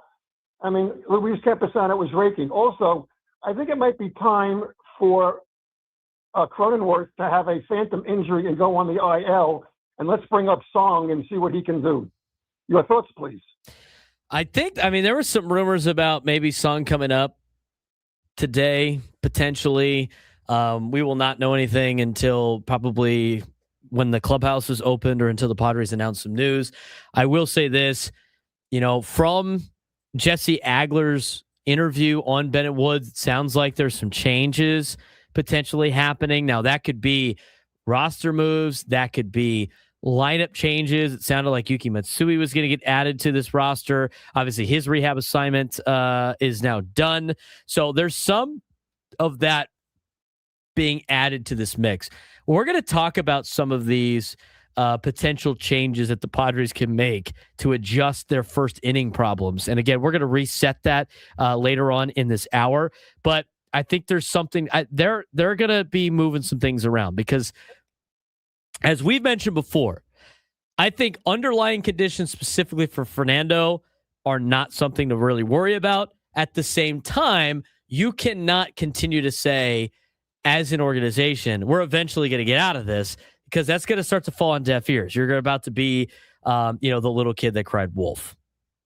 So they're obviously going to start changing some things up, I think. And we'll have some answers and some of our ideas, if you will, coming up a little bit later. We appreciate the phone call, Dan. Let's get out to Dexter in Spring Valley. Dexter, I don't know, man. I know you have the championship right now of the dad jokes that get a foul, but Stephen Claremont, he really set the bar high today. Dexter, what do you got for us? Well, once again, the Draymond Green of fouls. I will say this. I think I figured out what's ailing the Padres. All right. And it ties into a phone call from middle of last month that I made. And it's this. I think Joe Boo is angry.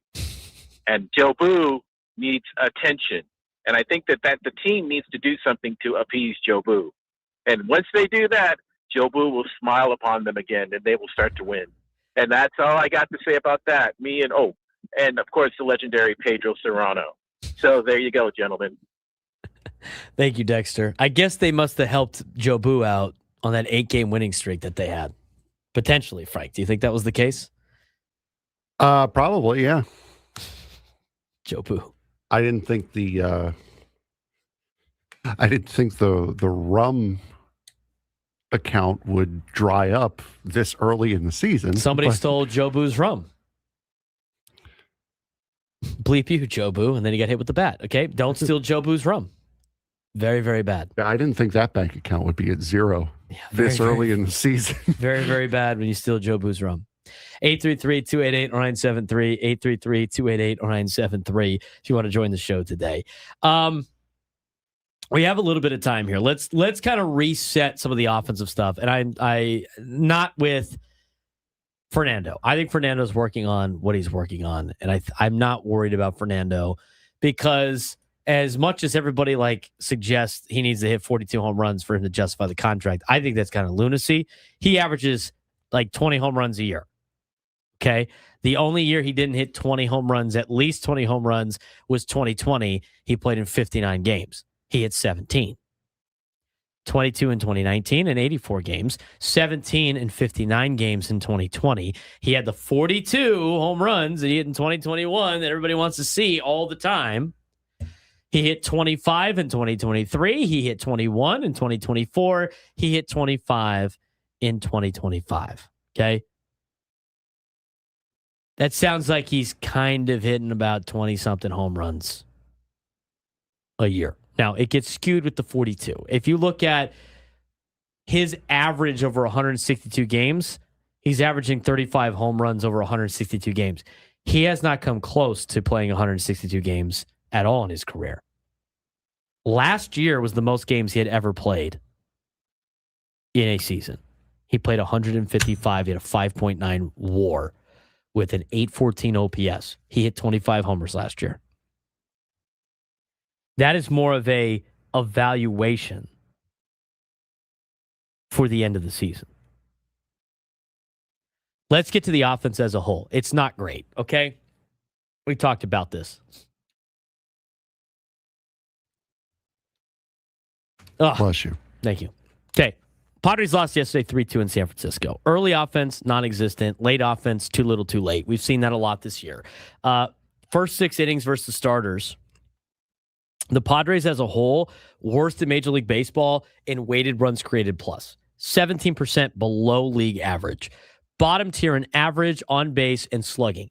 They're 7th inning and beyond. They're plus 20% above league average. There's something about the fact that they cannot hit starting pitching. Or maybe it's the approach early in contests. I mean, you never see a split that crazy. And the other thing, too, and I saw this split that Kevin Acee put in his newsletter, and it jumps off the page. When the Padres against starting pitching are hitting 211 with a 608 OPS, first bullpen arms, 255 with a 771 OPS. That is the exact flip of what you see in Major League Baseball. The bullpen guys are supposed to be more difficult to hit. You only see them once, and they're throwing over 100 miles an hour. It's like the exact opposite for the Pods. Now, they need to find a way to get better offensively early. Jackson Merrill showed that a little bit. Now, Jackson Merrill had been working on being more patient at the plate. Jackson Merrill has been more patient at the plate. Kevin Acee talked about this in his newsletter. He's been more selective. He's gotten better results. He's 5 for 15 in his last 4 games, and his chase rate has dropped from 38% to 23%. Stop chasing early, force starters into the zone, create damage opportunities earlier. What did he do last night? He hit a home run in the first inning. He did exactly what you would want him to do. 436 feet. By the way, at Oracle Park is insane. A Jacksonian blast, as Jesse Ackler put it. We love the tributes. We love the tributes on this show. Ends a 13-game extra base hit drought. After that, 2 hits the rest of the game, completely shut down by a rookie in Trevor, Norm, Ronald, insert McDonald here. Offensive disconnect, okay? The shocking part is the best hitters by production this year. Can you name them for me? That's a fun game. Maybe the 3 most productive hitters on the Padres so far this year. Andujar, Laureano, and Bogart? Andujar, no. The other 2 are like bench pieces. Oh. Andujar, Camposano, and France. Yeah. Combined salary, $4 million. Meanwhile, Fernando's struggling badly. Manny Machado just above average. Xander's solid, but not at an elite level. Jake Cronenworth, 468 OPS. I didn't even know it got that low. All right. Forget the metrics now. New tactic for Steven Souza Jr. Here we go. Everyone who's not hitting, get the ball in a room. No more analytics. Hey, just hit the ball, forehead. End of meeting. We'll see how that works for you. All right. Tatis is obviously the story, though. We've talked about him for most of the show. We've argued about him for most of the show. I think you have to have realistic expectations on Fernando Tatis, and then you can evaluate whether or not you should be upset with how he has started the season or not. In 143 plate appearances, he doesn't have a home run. That's the career worst drought of it. Career worst drought. He's never gone this long without a home run. Struck out 3 times yesterday. Craig Stammen said he's trying new things, maybe too many. I think that's part of the problem. Over-adjusting, searching instead of reacting, out of rhythm. He just basically needs to go out there and just be an athlete. Go be him. He's working on trying to get that feel back, according to Craig Stammen. But the approach is definitely interesting because they keep saying we'll figure it out. Eventually it'll click. But the word of the night last night was eventually. Here are some of the things that slow down this Padres offense, and here are some of the adjustments Frank and I think the Padres should make offensively. We'll talk about it when we come back on the Braden Surprenant Show. Standing Up Sports Station 97 through the Fan.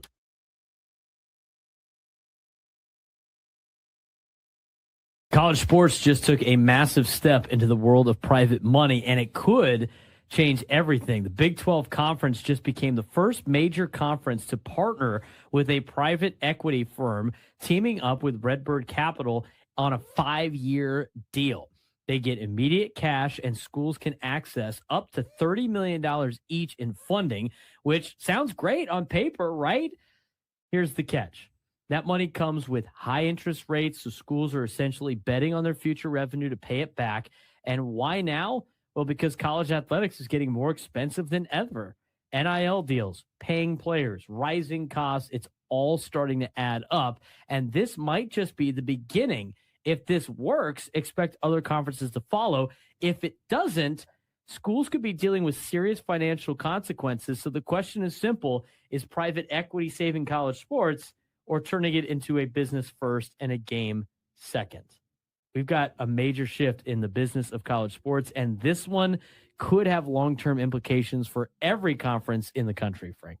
Yeah, absolutely. The Big 12 Conference has officially approved a 5-year partnership with Redbird Capital Partners, becoming the first major college conference to strike a league-wide private capital deal. Now, let that sink in for a second. This is a private equity firm entering college sports at the conference level. We talked about it a while ago with Cal when they did their private equity thing. Now this is the full conference that is getting in on this deal. Yeah, Utah had the private equity deal. Yes, Cal Utah did the changing the layoffs, of the department and outsourcing their communication and media department. My mistake. Here's how this works. Redbird is providing the conference with an immediate $12.5 million capital infusion, while also helping the league grow commercial opportunities, things like media rights, sponsorships, and overall brand value. The bigger headline might be this, though. Each of the Big 12 16 schools will have access up to $30 million in credit. But here's the catch. That money comes with double-digit interest rates, meaning schools that take it on are betting heavily on future revenue growth to pay it back. And that tells you everything you need to know about where college athletics is right now. Programs are looking for ways to keep up financially, especially as they now face the reality of paying athletes directly on top of rising costs across the board. This move also positions the Big 12 to stay competitive with powerhouse conferences like the Big 10 and the SEC, which have dominated both football and basketball championships recently. But here's another interesting layer. Redbird is a major stakeholder in Paramount Global, which owns CBS and is pursuing TNT, meaning this partnership could also influence future TV deals when the Big 12's current media rights agreement expires in 2031. So this isn't just some short-term cash. It's long-term positioning in media rights landscape, and the Big 12 isn't alone in exploring these options. Schools like the University of Utah have already dipped into private equity like we talked about, while other major conferences have at least considered similar deals. And the reason is simple. College sports is becoming high-stakes financial arms race, and private capital might be the next major weapon to this conversation. Now, Frank, as somebody that is a Big 12 fan, because of the fact that my college is in the Big 12, I find this to be very interesting. I have yet to receive any type of email as a season ticket holder about TCU accepting this $30 million. My question here is, and this is just for discussion, like, is it better to go with the private equity where you have to pay interest back? And I'm sure there's a bunch of rules, but these colleges have massive endowments of billions of dollars. Wouldn't it be better for them to just pull from some of these endowments to do the money, to get money to players or to other funding instead of going with private equity? Like, I get need the money now, but the payback seems a little rough. I would not touch this $30 million with a 10-foot pole. I understand the need.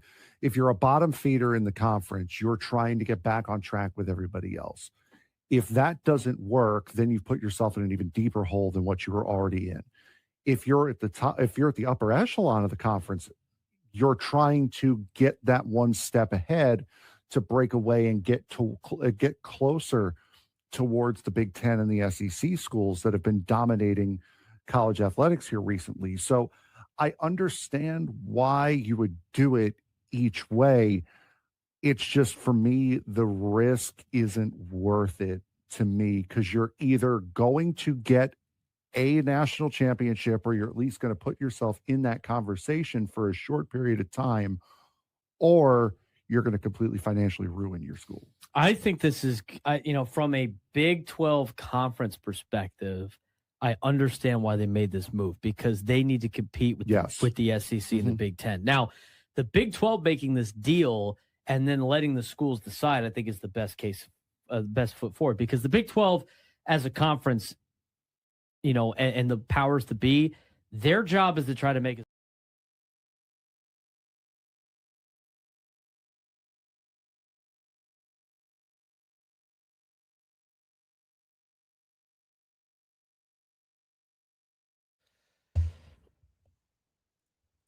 August, join us on the SDCC fan hotline. It's not Big Bang Banking, it's a better. He's Frank Marchese. I'm Braden Surprenant. This is the Braden Surprenant Show, live and local each and every day from 10 to 2 on San Diego Summer Sports Station 97.3 The Fan. Padres said they're going to make some adjustments. Maybe it's with their lineup. Maybe it's some roster shakeup. Who knows? We will see later on this afternoon, potentially. Frank and I have some ideas to change up the lineup a little bit, maybe change the approach to improve the offensive numbers. We're going to get to that in just a little bit. But first, let's get back to the phone calls. 833-288-0973, 833-288-0973. Let's get out to David in San Diego. David, what's going on, man? Hey, can you hear me? I got you. Hello, can you hear me? I do. Hi, can you hear me? You can only ask that 3 times. I'll go once, fine. Second time, sure. Third time, foul. He draws the foul. Was he raising his voice at me? Are you raising your voice at me? Crazy. All right. Let's get to some of these offensive issues and some of the solutions. So, the approach problem that they potentially have. Now, this was laid out by Dennis Lin and by Kevin Acee on some of the questions that were asked to Craig Stammen yesterday. Frank, I do want to play that clip. I will slowly set it up so you can get it ready to go. But this is the clip where Craig Stammen last night was asked about the slow start for the offense. It's a main portion of the conversation that Craig Stammen had, or should I say that was talked about in Dennis Lin's article today in The Athletic. Here's Craig Stammen on the slow start of the offense. We haven't really broken through on offense. We've had a couple games where we looked really good, but for the most part, we've grinded out some games and got some wins. So, maybe that's the formula. To see how to grind it out and, play those close games like Padres are accustomed to. But I think eventually, we're going to, if we want to be who we want to be, and not just a good team, but a great team, we've got to be able to handle pitchers like that and figure out a way to put a few more runs on the board. Yes, they do. And the pitchers like that are the pitchers that are sinker-slider combo pitchers. That has been a massive problem for the San Diego Padres. They have had issues with starting pitchers. They have had issues with starting pitchers that throw the sinker-slider combo. They get a lot of ground balls. They get a lot of weak contact. Early innings, they get nothing. They have struggled to lift or damage low zone pitches. And teams are attacking the Padres with sinker-heavy starters and going, let the Padres get themselves out. And the Padres have gotten themselves out. The other portion of this, of course, when talking about the Padres and their offense, alludes to a lot of the other numbers that we have seen, but the approach problem of we'll figure it out, eventually it'll click, eventually. And why this matters long term, I mean, in 2024 and 2025, they had elite bullpens and the offense disappeared. That sounds a lot like what's going on right now. The pitching has definitely carried them to this point, and the offense has stalled against good arms. They have not been able to attack good arms. Let's go back to the sinker ball pitching. McDonald, who is a rookie last night, dominates with a sinker-slider combo. They got Logan Webb tonight. He's an elite sinker baller. Keep the ball low. Padres will get themselves out. Field hitters are struggling. Craig Stammen talked about Fernando last night. He said he's a feel hitter, rhythm and feel hitter. He's got to feel the right mechanics. And then Craig Stammen alluded to the fact that he was that on the mound. I will buy that. I will believe that. Sometimes you don't think your mechanics feel right. You do not play right. Craig Stammen did talk about that. I do want to play that again unless you're mixing something down. I'm just saving something here. Here's what Craig Stammen said about Fernando. He talks about that feel. He's working in the cage every day. It's not for lack of effort. He's trying new things and trying things to unlock himself. And I think sometimes he feels really close, and then it just kind of turns a little bit the other way, face some tough pitching, and he's not able to, stay on that hot streak. So we'll keep working. He's going to keep working every day. Trust that his ability is eventually going to come through, and he'll be just fine. Is there ever awareness in this, maybe not just for him, just generally speaking, trying new things, trying too many new things? Yeah, there's a possibility of that. Like he's somewhat of a tinkerer anyway with his stance. He's a feel type of player, and he wants to feel a certain way when he's in the box. And that's not just like you got to feel good to play good. He's looking for a feeling that puts him in a comfortable position to hit. And so, a lot of times with feel guys, they, go, there's some ups and downs with that. I was a feel pitcher. I felt that when I, felt my mechanics were really good, there was no way I could miss a spot. And then there was days where I was just a little off, and it felt like I was, throwing left-handed sometimes. So, I understand how that feels when you're a field player, and I think eventually he's going to feel it and he's going to get hot.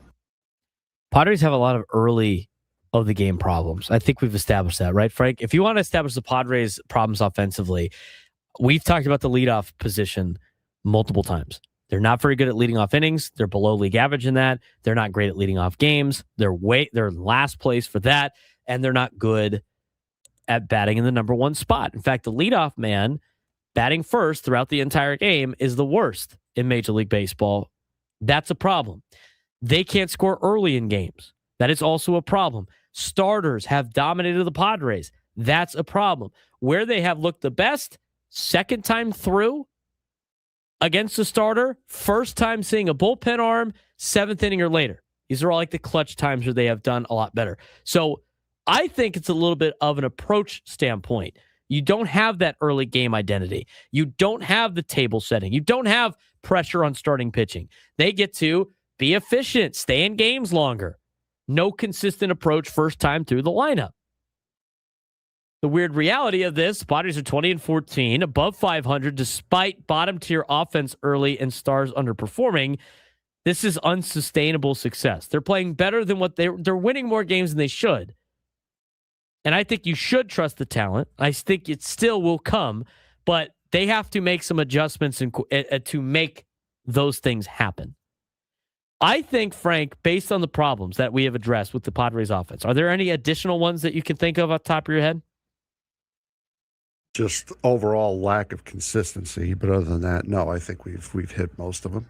I think there's a couple solutions to these problems. I think the Padres are going to address those. We will address them when we come back on the Braden and Surprenant Show, Setting Zimmerman Sports Station, 97.3 The Fan.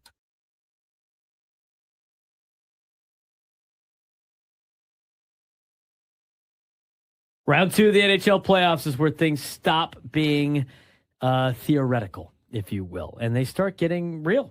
The Buffalo Sabres, Montreal Canadiens, are now in a battle between structure and speed. If Buffalo controls pace, they win.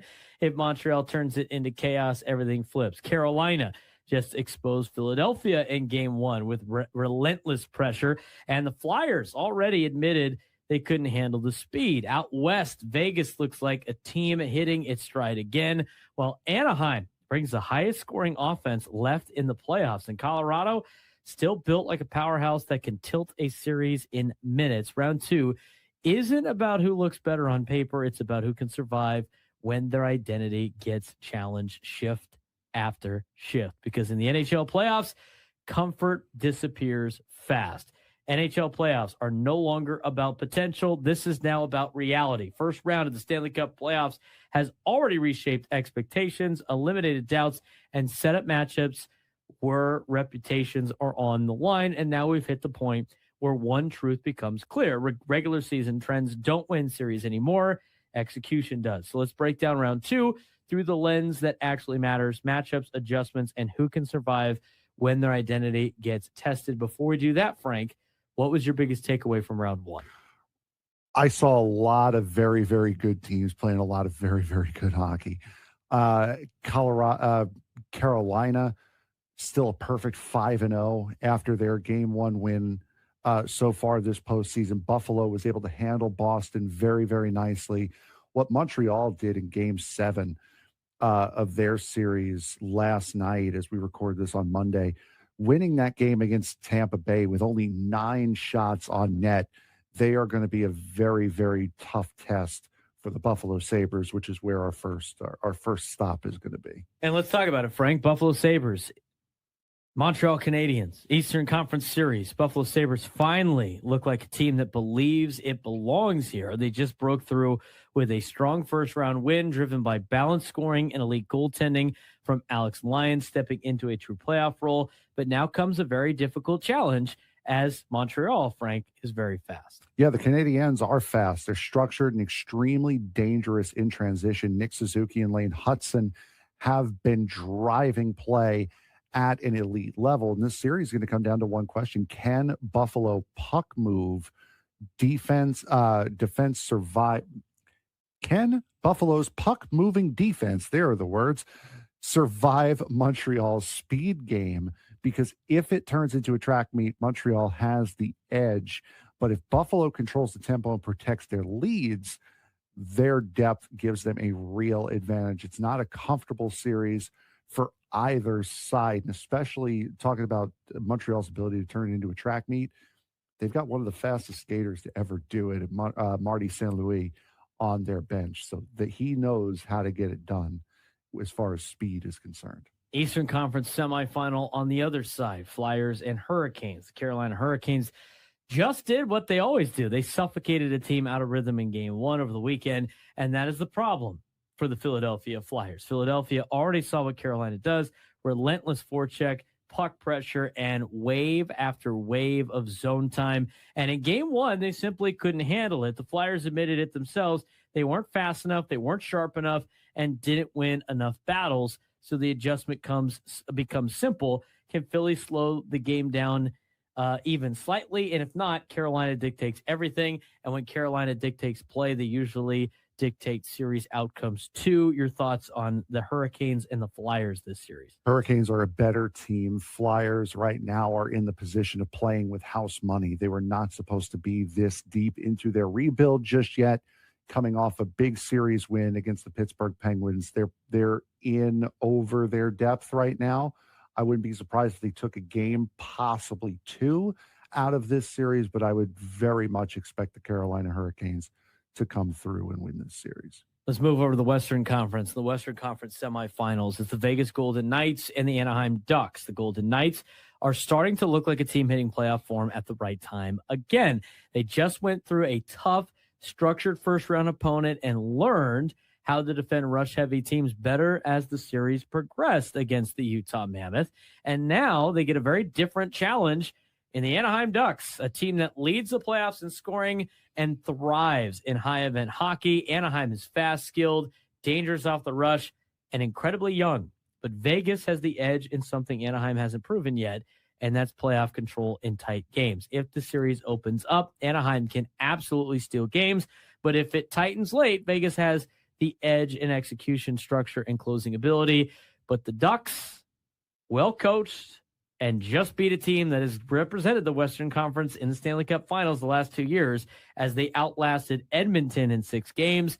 This is a Ducks team that's scary, Frank, because they're young and they don't know any better. And guess who's in charge? Joel Quenneville, who has done it before with the Blackhawks. Yep, and has won Stanley Cups as well. So I give Vegas the edge. I think this is possibly going to be a 6, maybe even a 7-game series. Definitely 6. I think Vegas will come out on top of this one. But again, the Ducks, same way as the Flyers, they're a lot deeper into the playoffs for this stage of their rebuild. They are also playing with a lot of house money right now. And funny how you're playing with house money in Vegas now. We'll see how that game goes. Game 1 will be on Monday. Avalanche and Wild already got started. 9-6 winner for Colorado. Goals were 12:39 on a Tuesday.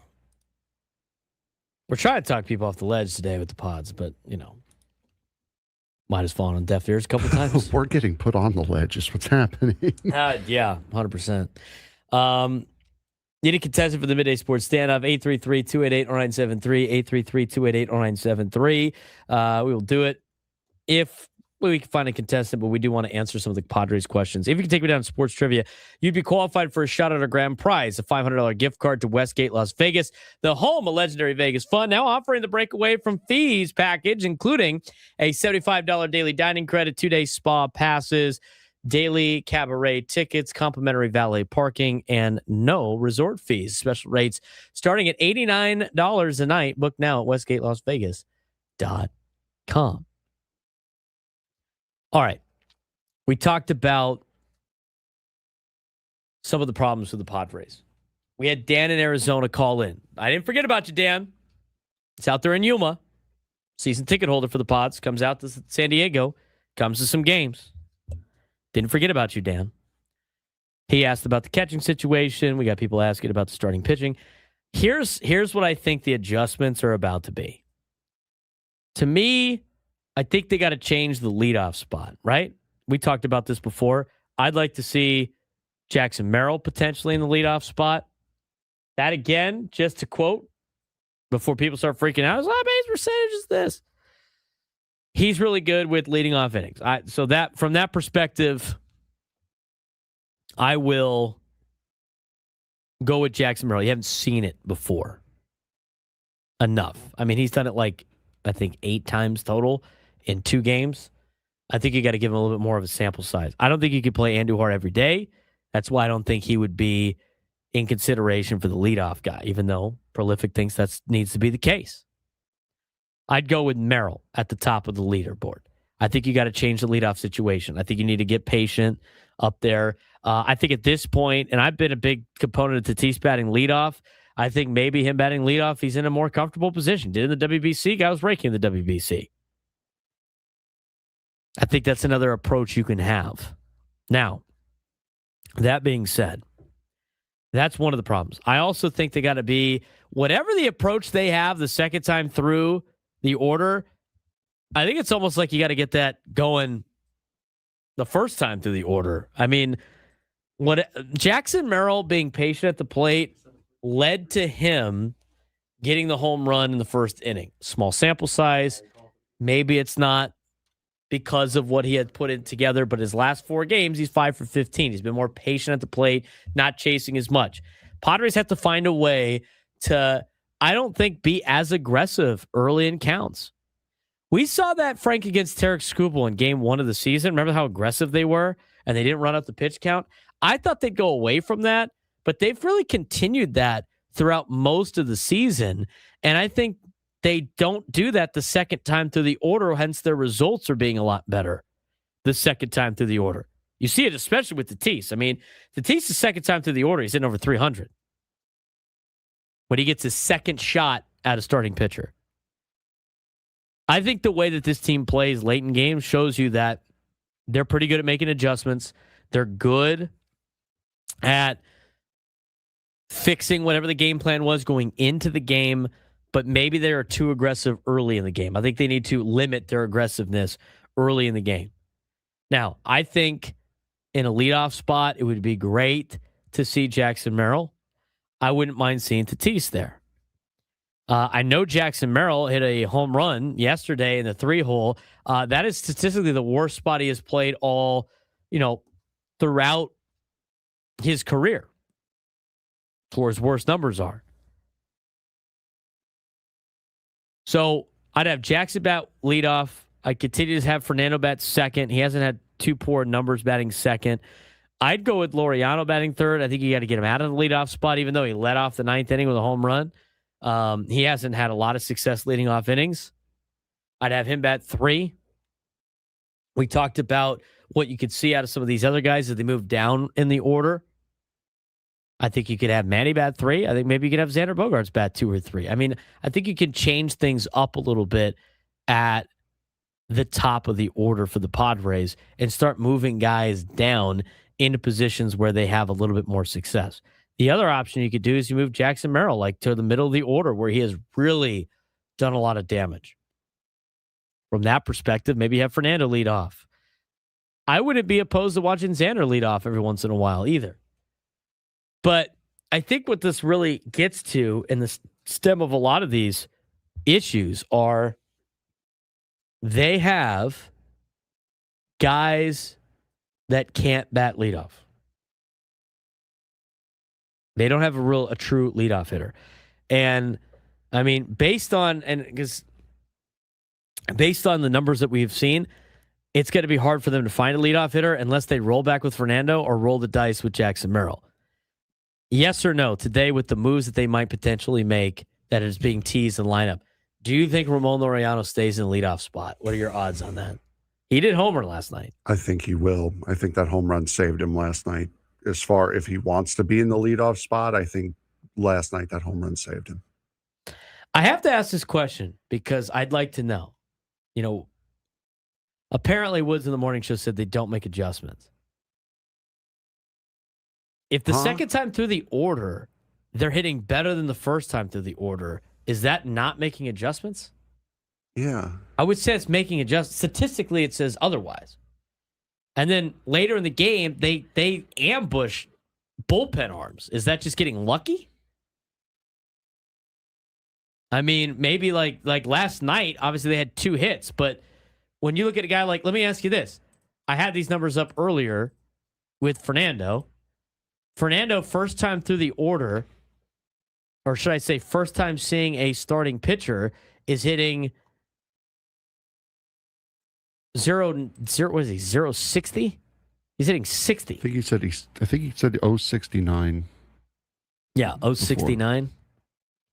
He's batting 069. Nice. First time through the order. His second time seeing a starting pitcher this season in 2026, he's hitting over 300. The Padres in general get better the second time when they see a guy. Third time's relatively the same. And then when they see bullpen arms, they rake against the bullpen arms. Maybe they're just getting lucky against the fatigue. But the second time they see a starting pitcher, they hit the starting pitcher better than they did the first time. I would chalk maybe that's not an adjustment. Maybe that's just getting lucky. Maybe you're just benefiting from the fact that the guy's fatigued. I know what Kevin Acee said earlier today about the starting pitching and how they've done against it. I have said that on the air about 15 times today. They're hitting 211 with a 6-something OPS against starters, and they ambush relievers, which is the exact opposite of what Major League Baseball does in terms of the general scheme of things. When Fernando, when he sees a pitcher for the first time as a starter, 069, 260 OPS. He sees him a second time, he's hitting 304 with a 755 OPS. That's not bad for a guy that doesn't make adjustments, Frank. Maybe he's just benefiting from the fatigue. He's hitting 357 against relief pitchers, 785 OPS. A lot of the other Padres numbers are the same like that. So to me, I think the adjustments need to be the approach in the first inning. I think you need to find a way to see a lot of pitches. I also think you need to shake up the top of the order a little bit. And I go back to our conversation about the catching situation that we had yesterday. It might be time for Luis Camposano, Frank, to get more of the starts at catcher than Freddie Fermin and let Freddie Fermin be exactly what he was in Kansas City and be a backup catcher. Giving up two potential starting pitchers for a backup catcher, that trade doesn't feel as good at that point. Also, neither of them are playing for the Royals right now. One's out for the season, the other one's in the minor leagues. So maybe it was not as bad as you think. But I think I'm going to go, if I had to change things right now, the simple change I would do is I'd have Laureano bat third. I'd have Jake Cronenworth I'd have Jackson Merrill bat leadoff. I'd have Fernando bat 2, Ramón Laureano, Manny Machado, Xander Bogaerts, Miguel Andujar bat 6th. Maybe Gavin Sheets 6th, then Miguel Andujar, whatever you want to play first base, DH. I don't know what you do with Jake Cronenworth. I don't know how much you could potentially do with Jake Cronenworth at this point in time. aside from maybe he's hurt and you put him on the injured list, if you will. What are the odds you see a different lineup today, drastically different lineup today than you did yesterday? I think the odds are pretty high based on what the rumors are and what Jesse Agler said about what he has been, what the moves might be making, the Padres might be making. But I think I think the biggest problem right now in starting the offense is the beginning part of games. The leadoff spot, as we continue to say, for this team has not been that great. It's not just leading off games, but leading off innings and even being in the leadoff position. All three of those facets, Padres do not rank very high in. They do not have good numbers for. And that carries a lot of your offense at the beginning part of a game. It's why you get put into holes so early. And you have to climb your way out of it. So from an offensive perspective, this is the team that they have. It's the team they invested in. This is the team that they believe in. I think it's the team that a lot of you guys believe in as well, because at the end of the day, as much as this happens every single year, they get on a little bit of a losing stretch. The sky is falling, and this team can never win games. They've made the playoffs 3 out of the last 4 years. I think they've gotten the track record to be able to be like, okay, they have to make some adjustments, but let's give them the opportunity to make some of these adjustments. But I think it starts early with the approach. I think it starts early with the leadoff spot. And they have to be able to shake that up a little bit. And with the way that Jackson Merrill swung it yesterday, I'd like to see him bat leadoff. I keep pulling up his numbers. I'll pull him up again. I mean, when he leads off an inning, he has been one of the best for the Padres this season. The only other one is Gavin Sheets. I don't necessarily know. I mean, I don't necessarily want to see Gavin Sheets in a leadoff spot, but maybe you got to try it at this point, because that's where it starts with this team. 833-288-0973, 833-288-0973. If you're calling in for the game, please wait on hold. We're going to try to get to that in the 1 o'clock hour. We're going to talk more Major League Baseball information, Major League Baseball trends from the first month in the next hour as well. We're going to preview Game 2 today. And again, you got to be watching on what their approach is against the sinker baller today, because the sinker ball slider combo has been devastating against this Padres team. And they got a really good one in Logan Webb tonight. So we'll see what these changes are. But to go back to the leadoff and inning situation for the Padres, was we've been updating you on this for the last couple of weeks, because the Padres have not had great numbers when leading off an inning. They're hitting 209 as a team when leading off an inning with a 635 OPS. Yes, I know it's difficult to lead off innings. It's not always going to be a guaranteed hit. Comparison to the rest of Major League Baseball, not great. Not great numbers. No, certainly not. And that's something we talked about all season long, especially out of the leadoff spot. The top 3 in the order has not been there all season. Really, the top 4 of the order have not been there all season. And we know what the production has been out of the 8 and 9 hitters when it's been, when it's been Freddie Fermin and Jake Cronenworth. So that leaves only 3 guys really hitting. Your 5, 6, and 7 hitters are really the only ones that are producing. That is not conducive to winning baseball. However, that's not what the record shows. The record has shown that they have won these games and they've gotten the right part of the lineup up at the right time late in games to win these games and get you where you are in the National League West so far through the first 34 games of the season. So it has certainly been a very intriguing start, and your eyes are not seeing what the record is showing, and that it's a decent baseball team, yes, but it's also a team that's not hitting, and it's hard to connect the dots on how they've gotten this far based on what you're seeing. I'm curious to see what the adjustments might be. When we come back, we'll play the midday sports standoff. Robert, Troy, John, wait on hold. We'll get to you when we come back for the final hour of the Braden and Surprenant Show. Standing Summer Sports Station, 97.3 The Fan.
1 o'clock on the Braden Surprenant Show. By the way, we talk about it. We've talked about it a couple of times now, but it's coming up on Thursday. Opportunity.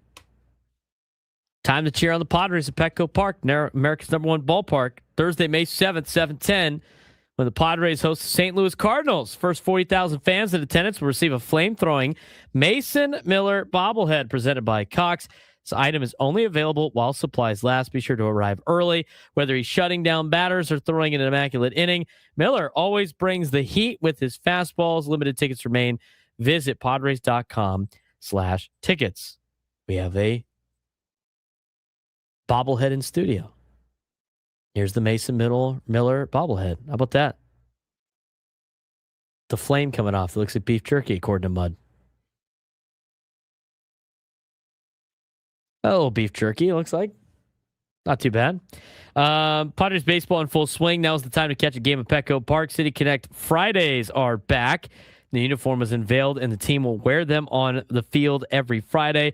Your next chance is Friday, May 8th. Arrive early for Beer Fest, featuring $5 craft beers in Gallagher Square from the time gates open until first pitch. San Diego's biggest and best happy hour. On Sunday, be there for family fun with Kids Fest before the game. And following the game, kids can run the bases. Secure your tickets today at Padres.com/tickets. All right. Do we have a contestant for the midday sports standoff? Let's get to the midday sports standoff.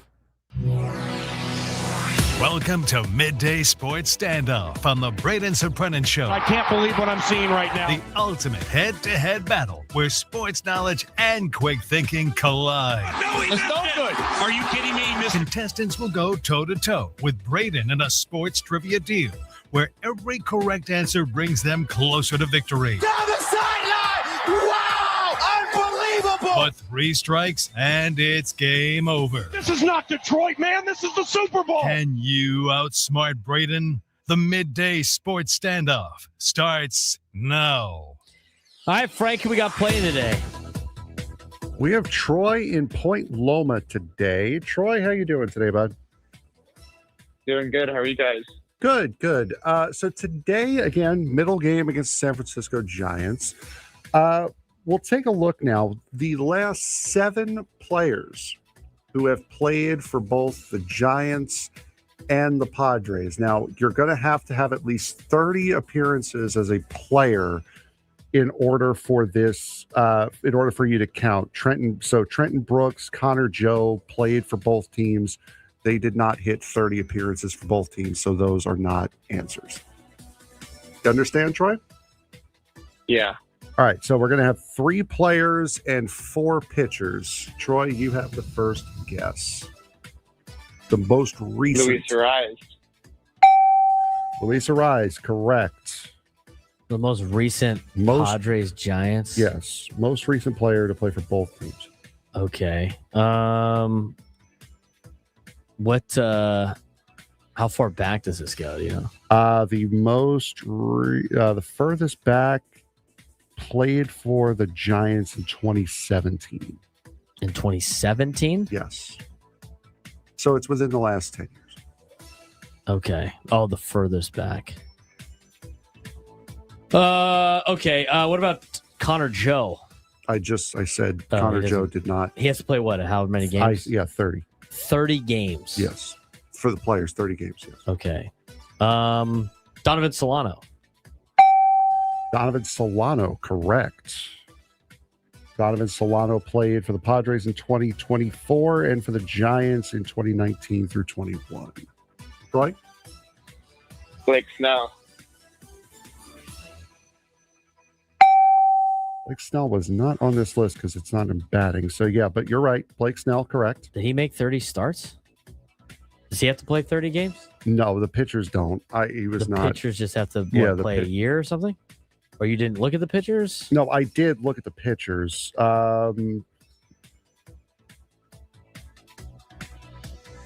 Okay. Yeah, I did look at the pitchers. Pitchers are. What about our guy Joey Lucchesi? Did you look at the pictures? Or did you just look from the batting perspective? Yeah, I did. And a lot of these guys haven't had at bats because they don't hit anymore. Yeah. Oh no. Give it Joey Lucchese. Fine. Players that play for the Padres and the Giants, most recently, that also had at least an at bat in 30 games. That is an oddly specific question. It wasn't meant to be that oddly specific. No. I gotta say, you haven't gone full. That's a Scraby moment. You had not gone full Scraby. That was good. That was you went good question. Poor execution. Full Scraby. Good question. Poor execution. On the question. No. I had it set up. Oh no. 20 minutes ago. Oh no. Fallon, I need money in the chat. He says he's like the Mets. Yeah, that's no, that's not even a foul. I'll eat that. All right. Well, we're Troy. tied. Go ahead. Let's see how much more. Any more? Frank might have to look up some of the answers. It's Troy. 2-2. Did Alex Cobb count? No, Alex Cobb. No. Okay. They were relievers. The ones that I had were relievers. If that Mark Melanson. He was one I had on the list. Yes. The at bats. So, oh man. Troy. Wait, so are they all pitchers now? No, there's 3 pitchers and 1 hitter. The one, 2 of them are still on the team currently. Still on the Giants or still on the Padres? Padres. Oh, interesting. I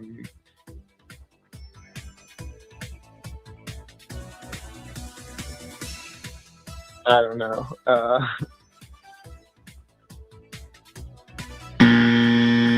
Pass. Current Padre that used to play for the Giants? Mm-hmm. There's 2 of them. Bryce Johnson is one of them. Yes, he is. Are they both position players? Or one of them a pitcher? One's a pitcher. One's a pitcher. Again, all relievers. Oh.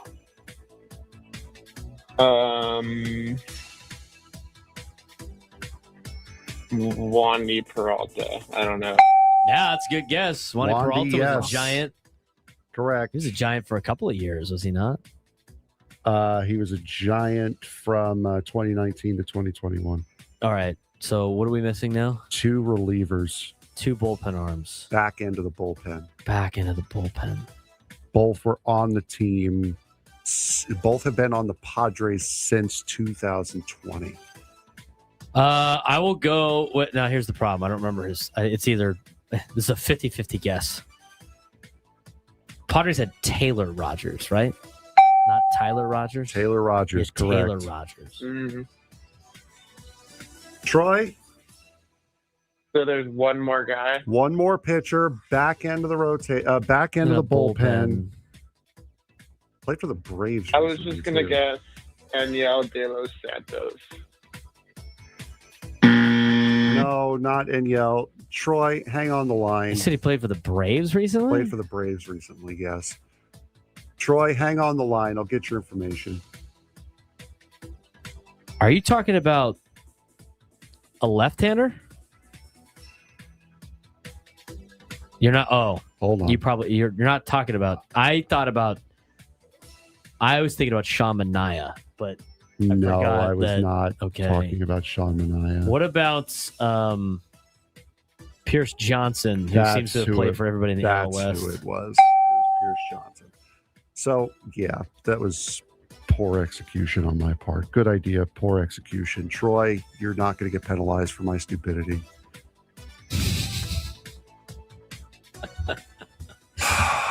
That's an oh no moment. Yeah. You know what? See, here's the difference. You know, like I feel like they jump on Scraby a little bit too aggressively in that instance. That is a honest mistake. Yeah, that was a. Do you want to give us the full list? Well, of what I had Luis Ariz, Bryce Johnson, Donovan Solano, Wandy Peralta, Mark Melanson, Taylor Rogers, and Pierce Johnson. That's what I had. So you were missing Blake Snell. Yeah, and Joey Lucchese. Sean Manaea. Yeah, Manaea. I don't think Matt Whistler played in enough games. He's another one, starting pitcher. But that's the other thing, too. It's like, I know exactly what you're talking about because I saw it yesterday. Is that what spurred this? No, it was the trivia question we have for the Padres Cardinals.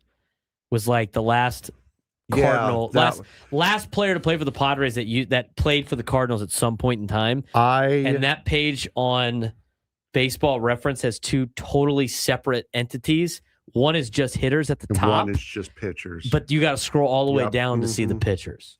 So what I did was, it was like 2 segments ago, and I'm like, oh God, I need something.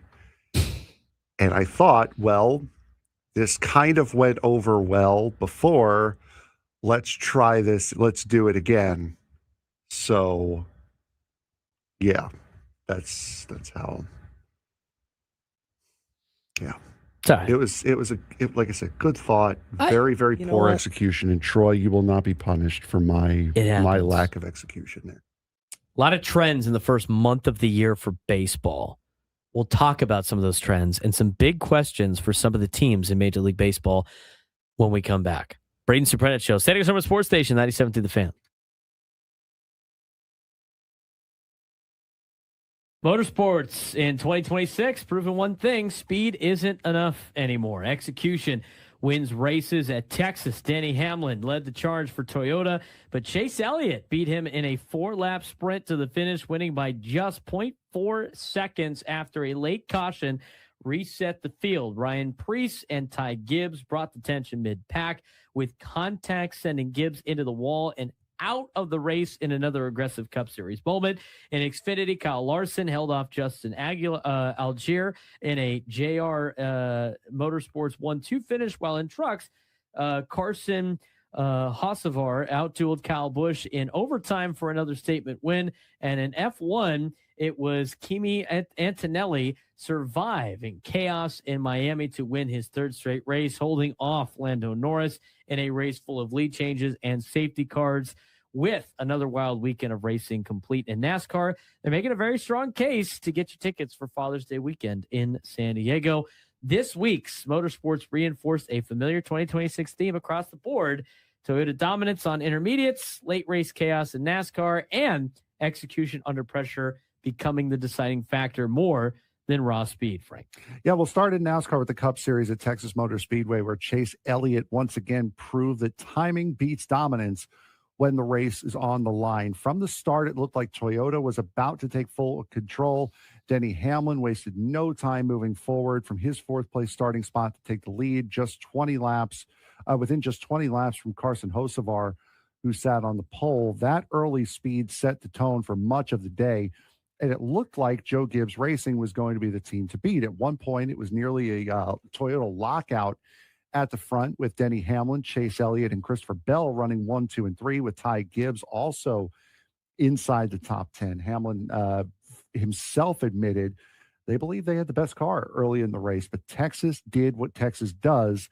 It tightened up late, and it punished even the smallest mistakes. Bell's race unraveled after contact with Todd Gilliland, while Hamlin avoided the chaos but had to fight through consistent restarts and track position swings. By the final stage, Elliott and Tyler Reddick had separated themselves slightly from the Toyota pack, and then came the turning point with a caution coming with 11 laps to go. Yeah, Hamlin made a strategic call to stay out and guarantee track position on the front row, choosing track position over fresh tires. Elliott, however, executed the restart perfectly. In a 4-lap sprint, he cleared Hamlin and never looked back, winning by just 0.4 of a second. It marked Elliott's 2nd win of the season and continued a strange but consistent pattern between him and Hamlin.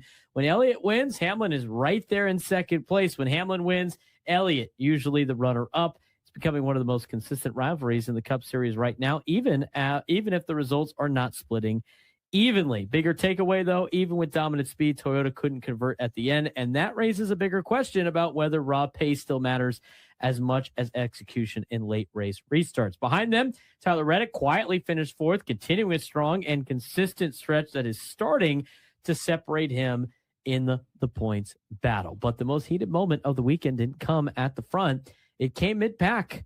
Ryan Preece, Ty Gibbs involved in a heated incident that ended with Gibbs crashing out after contact sent him into the wall.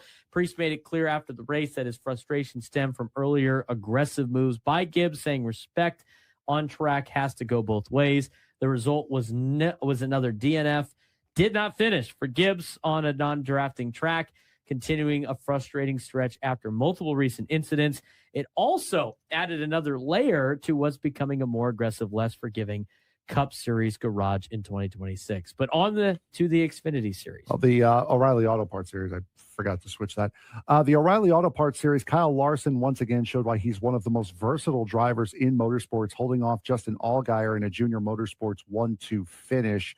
Allgaier had to run late, but Larson controlled clean air and track position the final laps to secure the win by just under 0.3 of a second. It was another example of how difficult passing has become in clean and evenly matched equipment even when the pace is there. In the Truck Series, Carson Hocevar continued his breakout momentum with a statement overtime win over Kyle Busch. Busch, who has historically dominated at Texas in the trucks, looked strong late, but could not hold off Hocevar's restart execution.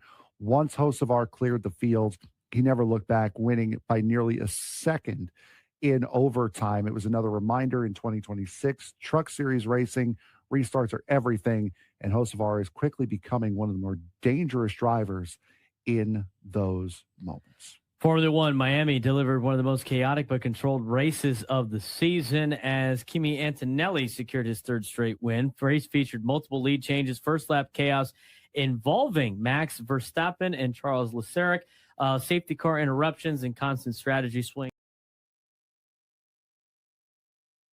Broadcasting live from the Bill House Studios, we know how. He's Frank Marchese. I'm Braden Surprenant. This is the Braden Surprenant Show. Live and local each every day from 10 to 2 on San Diego's number one sports station, 97.3 The Fan. Padres have had trouble with a sinker ball pitcher. They're going against a sinker ball pitcher today. We'll see how they do. They said they're going to make some adjustments today, potentially, maybe with the lineup, maybe with the roster. Who knows? We'll have to wait and see. Gwen and Chris will have you covered starting at 2 o'clock. We haven't had too much time to dive into MLB news, notes, and ESPN yesterday gave a letter grade for the first month of the season to every team, and we're going to dive into it from a National League standpoint with a big question that needs to be answered for each of these teams. Let's get to some Major League Baseball talk, if you will. I will, as a matter of fact. All right, first team, again, we'll start with the National League West. It's most relevant to us, is it not? First team, the Los Angeles Dodgers. What grade do you think the national media gave the Los Angeles Dodgers? I mean, I would give them probably a C or a B minus based on how good they are compared to what they're actually doing. I would say the national media is probably more optimistic. They probably give them a B plus or something. Can you stop looking at the sheet? Oh, you mean the sheet I created? Yeah. Can you stop doing that? Still lead on paper, but not dominant. Offense has hit a rut. They are just batting .223 over a recent stretch. Roki Sasaki is still looking like the greatest signing the Padres did not make. Biggest question for the Dodgers right now is, are they pacing themselves, or is this the first crack in the dynasty? I won't know until the Padres play this team. Was that next week? Yep. Wow.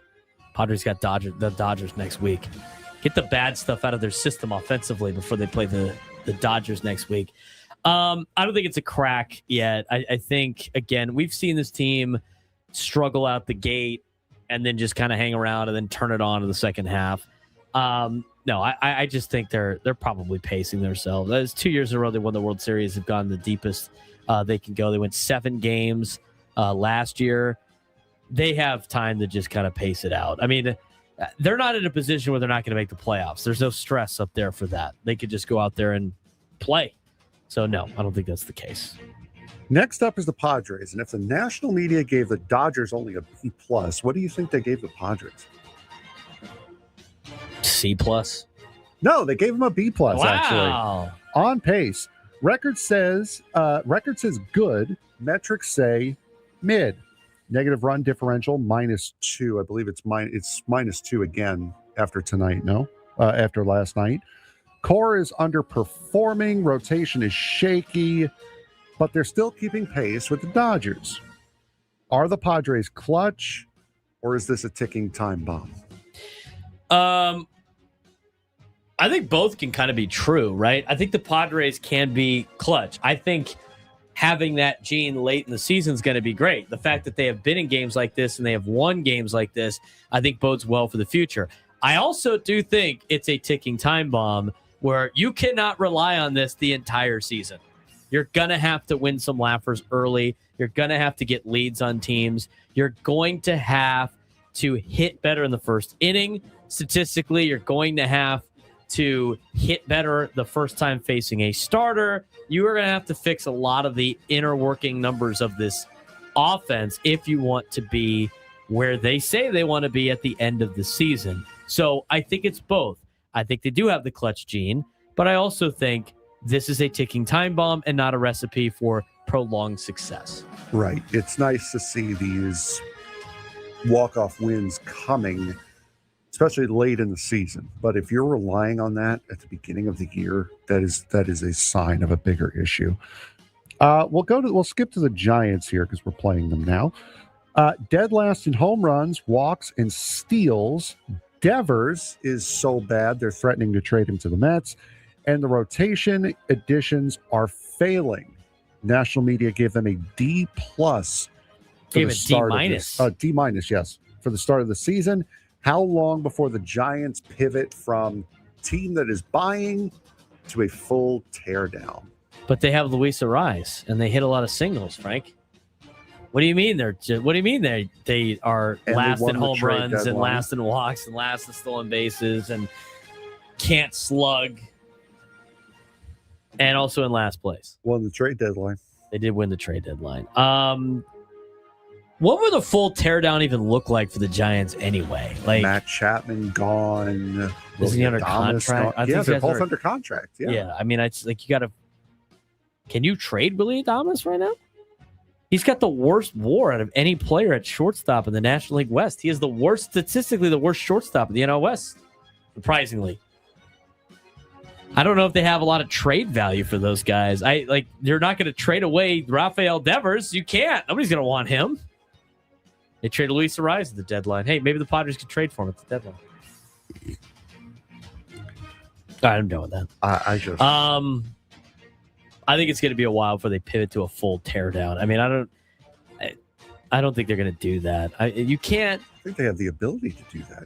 I don't think they have the ability to do that either. I also don't think that you would do that in the first year of a manager that you're giving a chance to. Like, you've got to give these guys time. It's not going to be like, I don't think they're going to be as disastrous of they got to get rid of Vitello after 1 year and they trade everything away. I think they're far from that, but they're not off to a great start to the season. They're just good against the Padres and the Dodgers, apparently.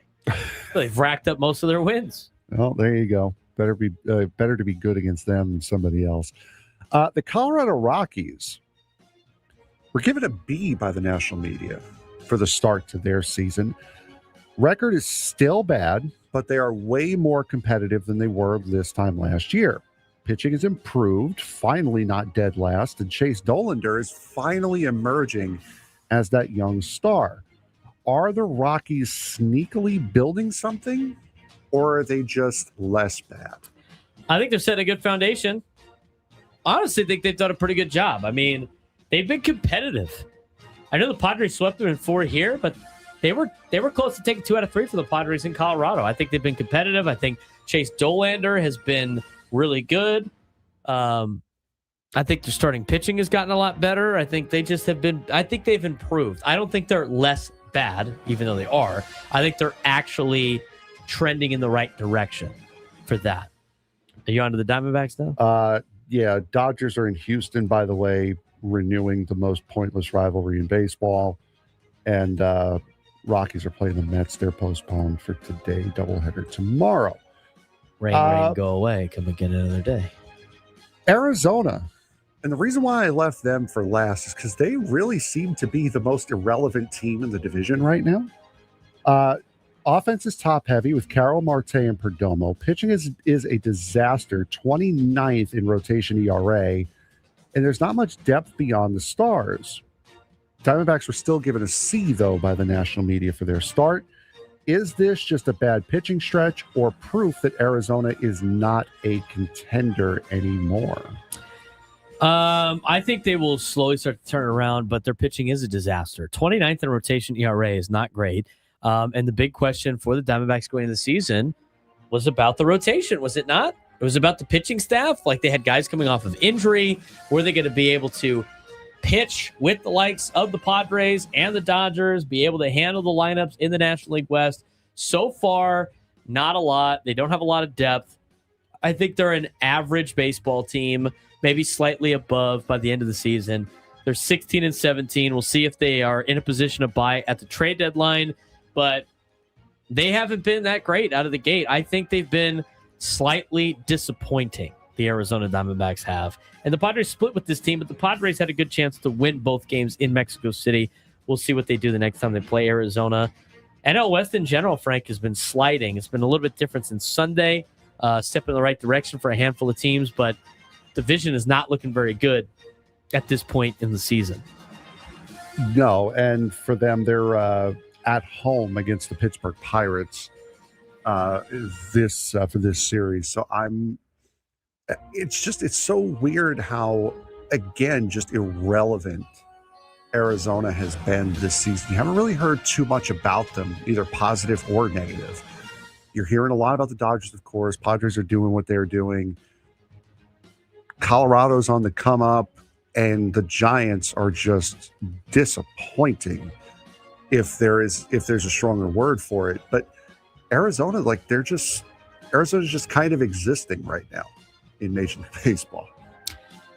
When we come back, we're going to look at the rest of the National League West. Some teams are off to historic starts. Some teams are off to historic positive starts and historic negative starts. Looking at you, Frank. Yeah, I know. When we come back, we'll talk about it and the biggest surprises in all of Major League Baseball, plus a preview of Padres and Giants tonight. We'll talk about it when we come back to finish up the show. Braden, Surprenant Show, Standing Room Sports Station 97 through the Fan. San Diego High School Sports producing a rare kind of athlete right now, and Daniel Horniak might be the best example. 6'9" sophomore at Poway High who plays both baseball and volleyball at the varsity level. But by the way, both spring sports here in San Diego.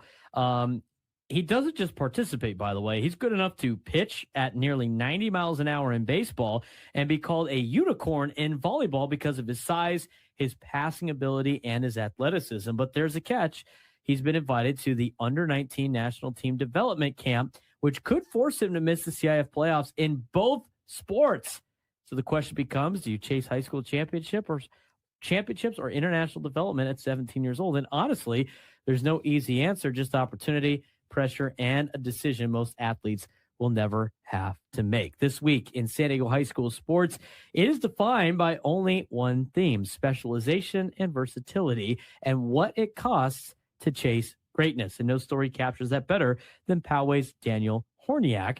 At Poway High School, he is a sophomore, and he is doing something you almost never see at an elite high school level. He's playing two varsity sports at once, baseball and volleyball. At 6'9", he's already a mismatch problem in both, a pitcher and a first baseman in baseball, and a high-level two-way presence in volleyball.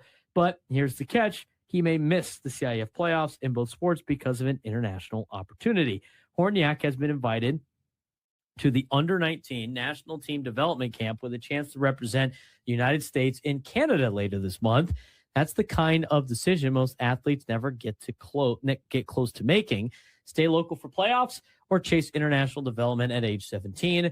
And here's the honest truth. There's not really a right answer, just opportunity cost. His volleyball coach calls him a unicorn, not just because of his size, but because he can pass, defend, and move like a much smaller athlete. And in baseball, he's already hitting 89 to 90 miles an hour as a sophomore.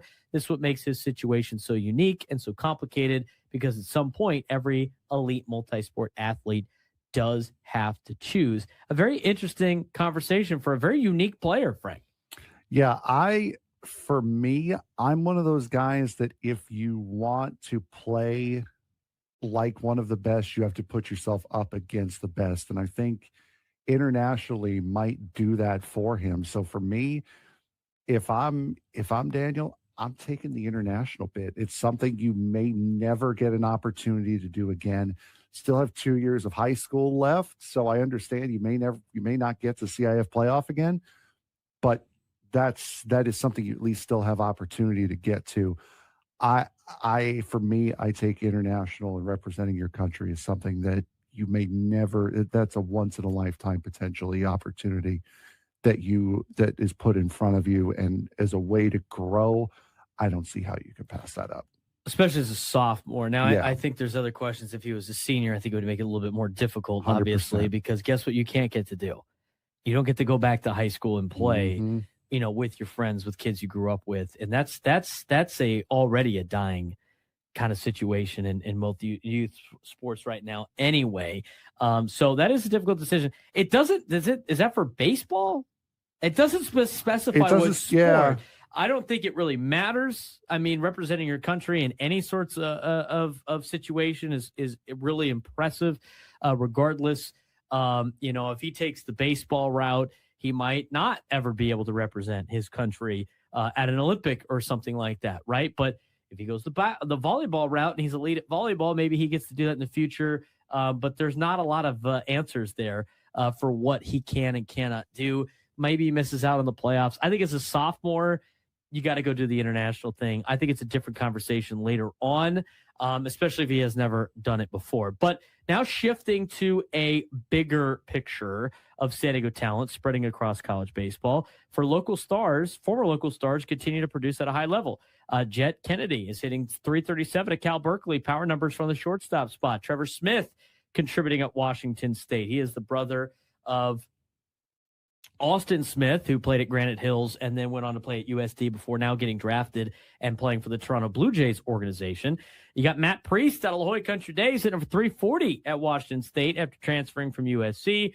San Diego isn't just producing talent, but it's also exporting impact players immediately into the college lineups. And as we do these high school reports, it's good to go back and look at what some of those kids that have already graduated are doing at the college level, Frank. Yeah, for sure. It's always nice to see how some of these players have progressed, and the same thing can be said as on the softball side as the region continues to dominate more, staying locally. At Stanford, Torrey Pines product, Kara Chan is hitting nearly 400, while El Cap's Ava Gall is also producing at an elite clip behind the plate. And at Arizona, Cathedral Catholic's Serenity Trice, there you go, is hitting 420 after transferring from Iowa State. This is now a trend, not an exception. San Diego hitters are showing up and producing right away at Power 5 softball programs as well. And really quick, going back to Daniel Horniak, I believe that that international development camp is it's going to be at Irvine. It's a 2-week camp. I believe it's for volleyball. Volleyball opportunity there. So 1:34 on a Tuesday. Padres Giants coming up at 6:45 p.m. Pacific time. Padres trying to even up the series at 1 game each. Tonight against the Gigantes, it will be Walker Buehler for the Padres going against Logan Webb of the Giants. Logan Webb, 2-3 with a 4.30 ERA. Logan Webb, sinker ball pitcher. Got the sinkers and the sliders for the Padres tonight, something that they have been unable to hit very efficiently so far this season. We'll see how they do. We're going to talk more about Major League Baseball in just a second, but first, let's get back to the phone calls today. Let's get out to Martin and Santee. Martin, what's going on your Tuesday? Gentlemen, I'm glad I didn't call before I went to yoga class today.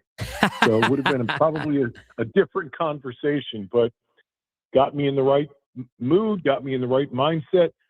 I've been a Padre fan since the early 70s, and this team is still good. It's got great players. It's been rough years, where you could get into the stadium free after the sixth inning back in the day. So anyway, just to keep the faith. I mean, that's what we do. It's our team. They are who they are. I think they will get better. I hope they will. Cronenworth, I'm with both of you. I don't see it. I just don't. And I don't know what's going to happen. But anyway, just wanted to say, keep the faith. It's our team. It's our Padres. Don't go off the rails. Way above 500. They're going to do it tonight. And again, just want to let you know how much I appreciate all that you bring to the community besides the Padres. So from the Aztecs to the high school sports to the YouTube stuff that you have on your other pages and in between. So good stuff. Keep it up. And again, appreciate it. Just remember, it's our team. This is our team. These are the Padres. These are our Padres. Win, lose, or draw. And Frank, I empathize with you right now. So sorry, but the Mets are who they are, but you're a fan.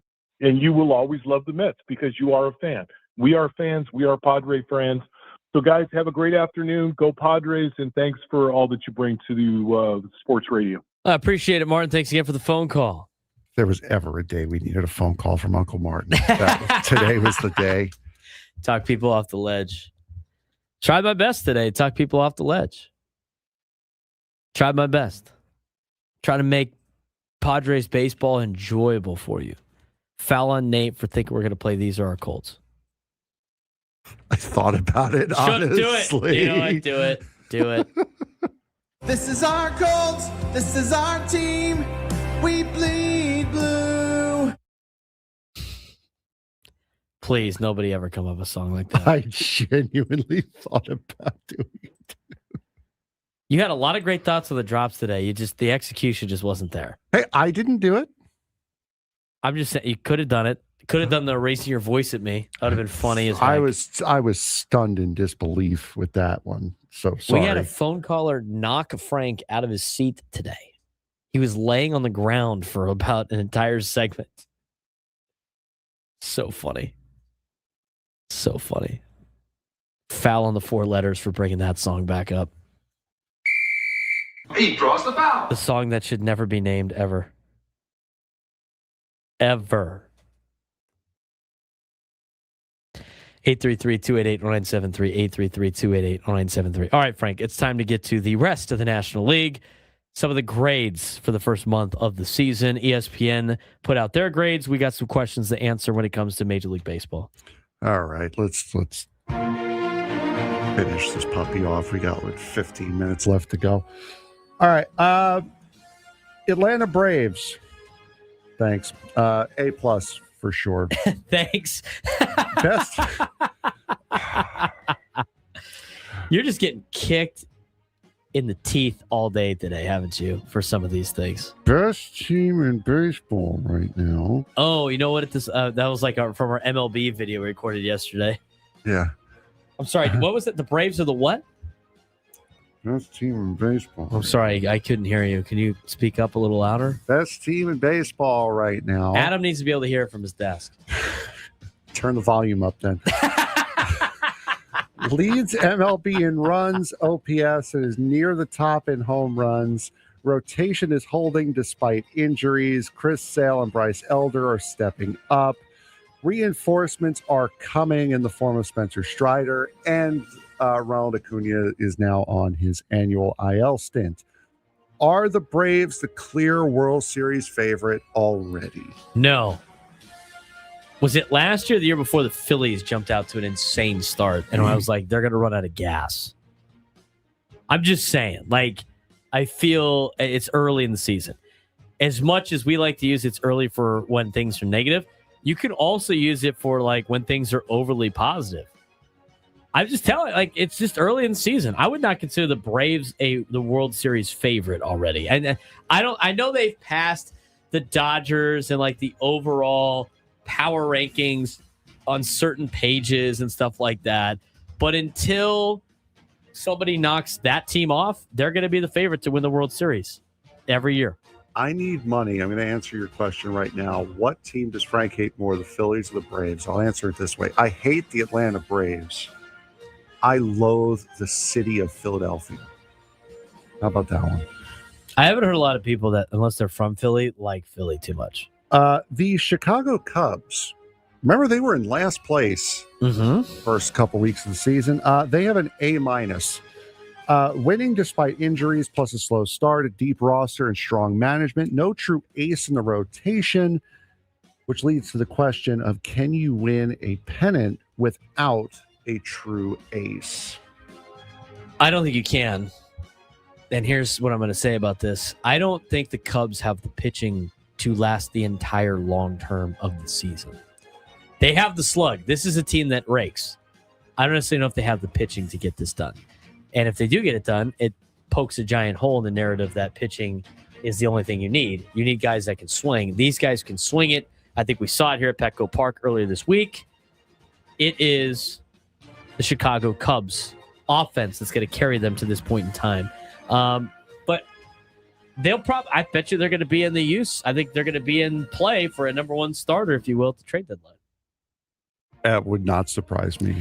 A- is kind of high, but you know what? They make a compelling argument with the entire winning despite injuries and the slow start to the season they've had. They're in a pretty good spot right now. Another thing that has another team that's getting an A-, also in that same division, the St. Louis Cardinals. Overachieving early, young talent is starting to show in Jordan Walker and in J.J. Weatherholt, who's made his major league debut this year. They have one massive red flag, though, and it's that they're last in strikeout rate for their pitchers. Can a low strikeout pitching staff actually survive in today's game? No, I don't think this team can survive either. I think they've done some pretty impressive things. I mean, the fact that the Cardinals have a winning record right now, we're going to see them on Thursday. We'll see them up close. Maybe they're a lot better than what a lot of people thought at the beginning of the season. They are really much overachieving, but we saw another young team overachieve in the first month of the year with starting pitching that was okay, not very good, with low strikeouts. That was the Padres in 2019. They didn't survive. I don't think the Cardinals are going to survive this, but they got I think they get a great letter grade for the first month of the year. I thought they were fantastic the first month of the year. Yeah, they've been absolutely incredible. A nice story as well. Cincinnati Reds get a B+.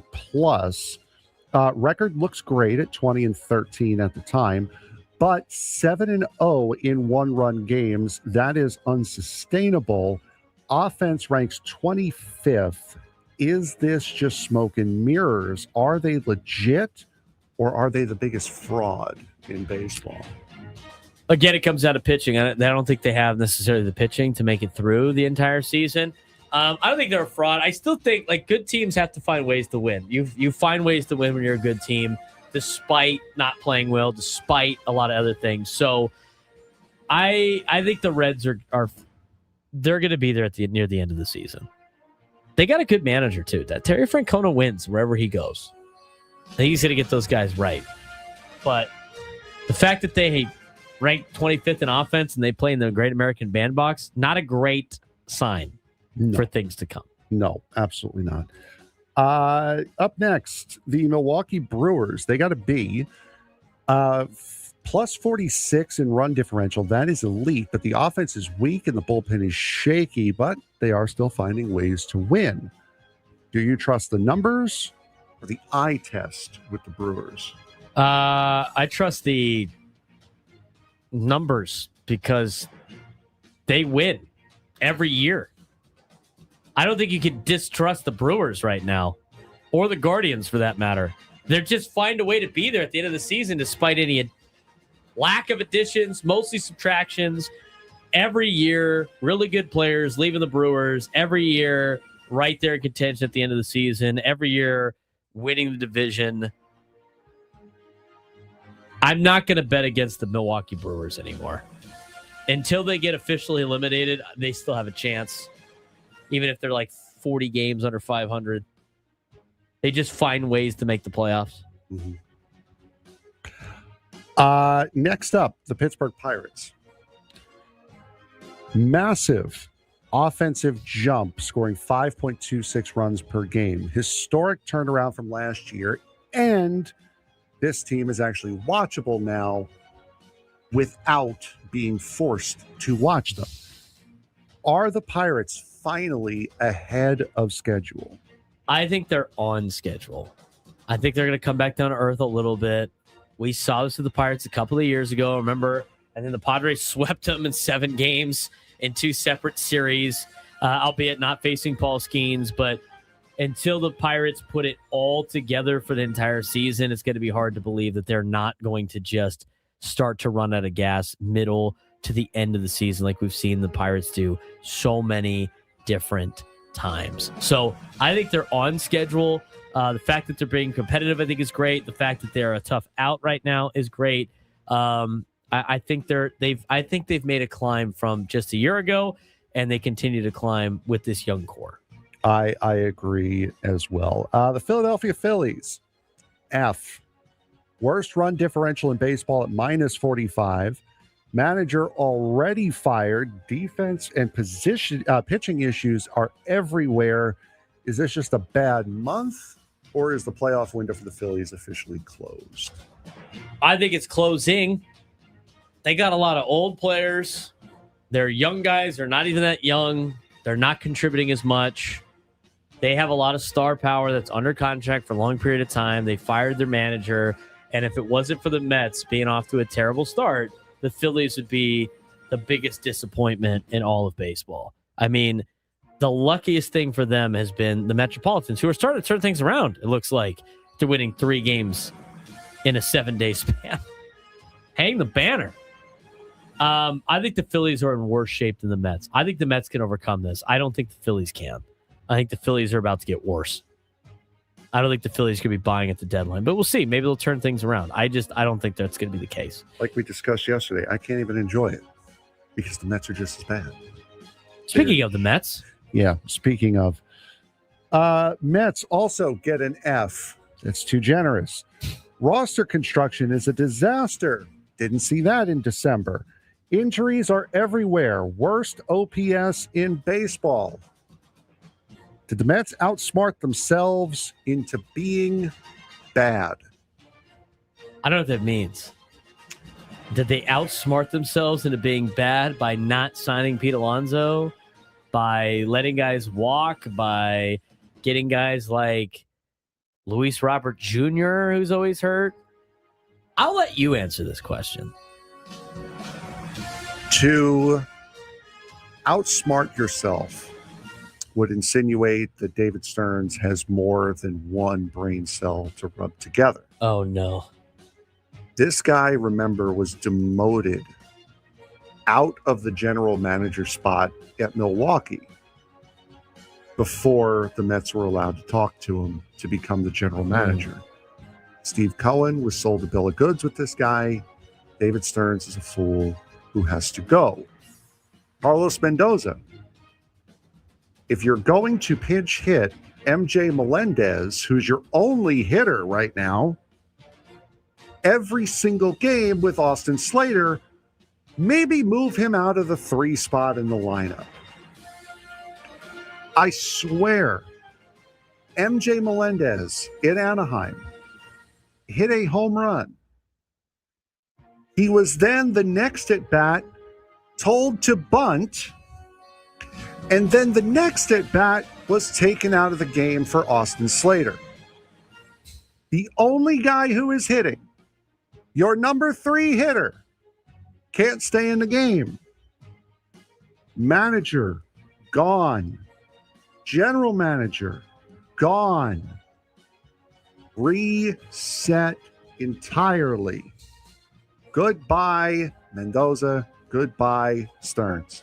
You guys are going to have a lot of fun seeing them in June. They are going to be pathetic. You feel better? No. Oh, you're supposed to feel better after that. You think any of the other fans that called in today feel better? We tried our best today.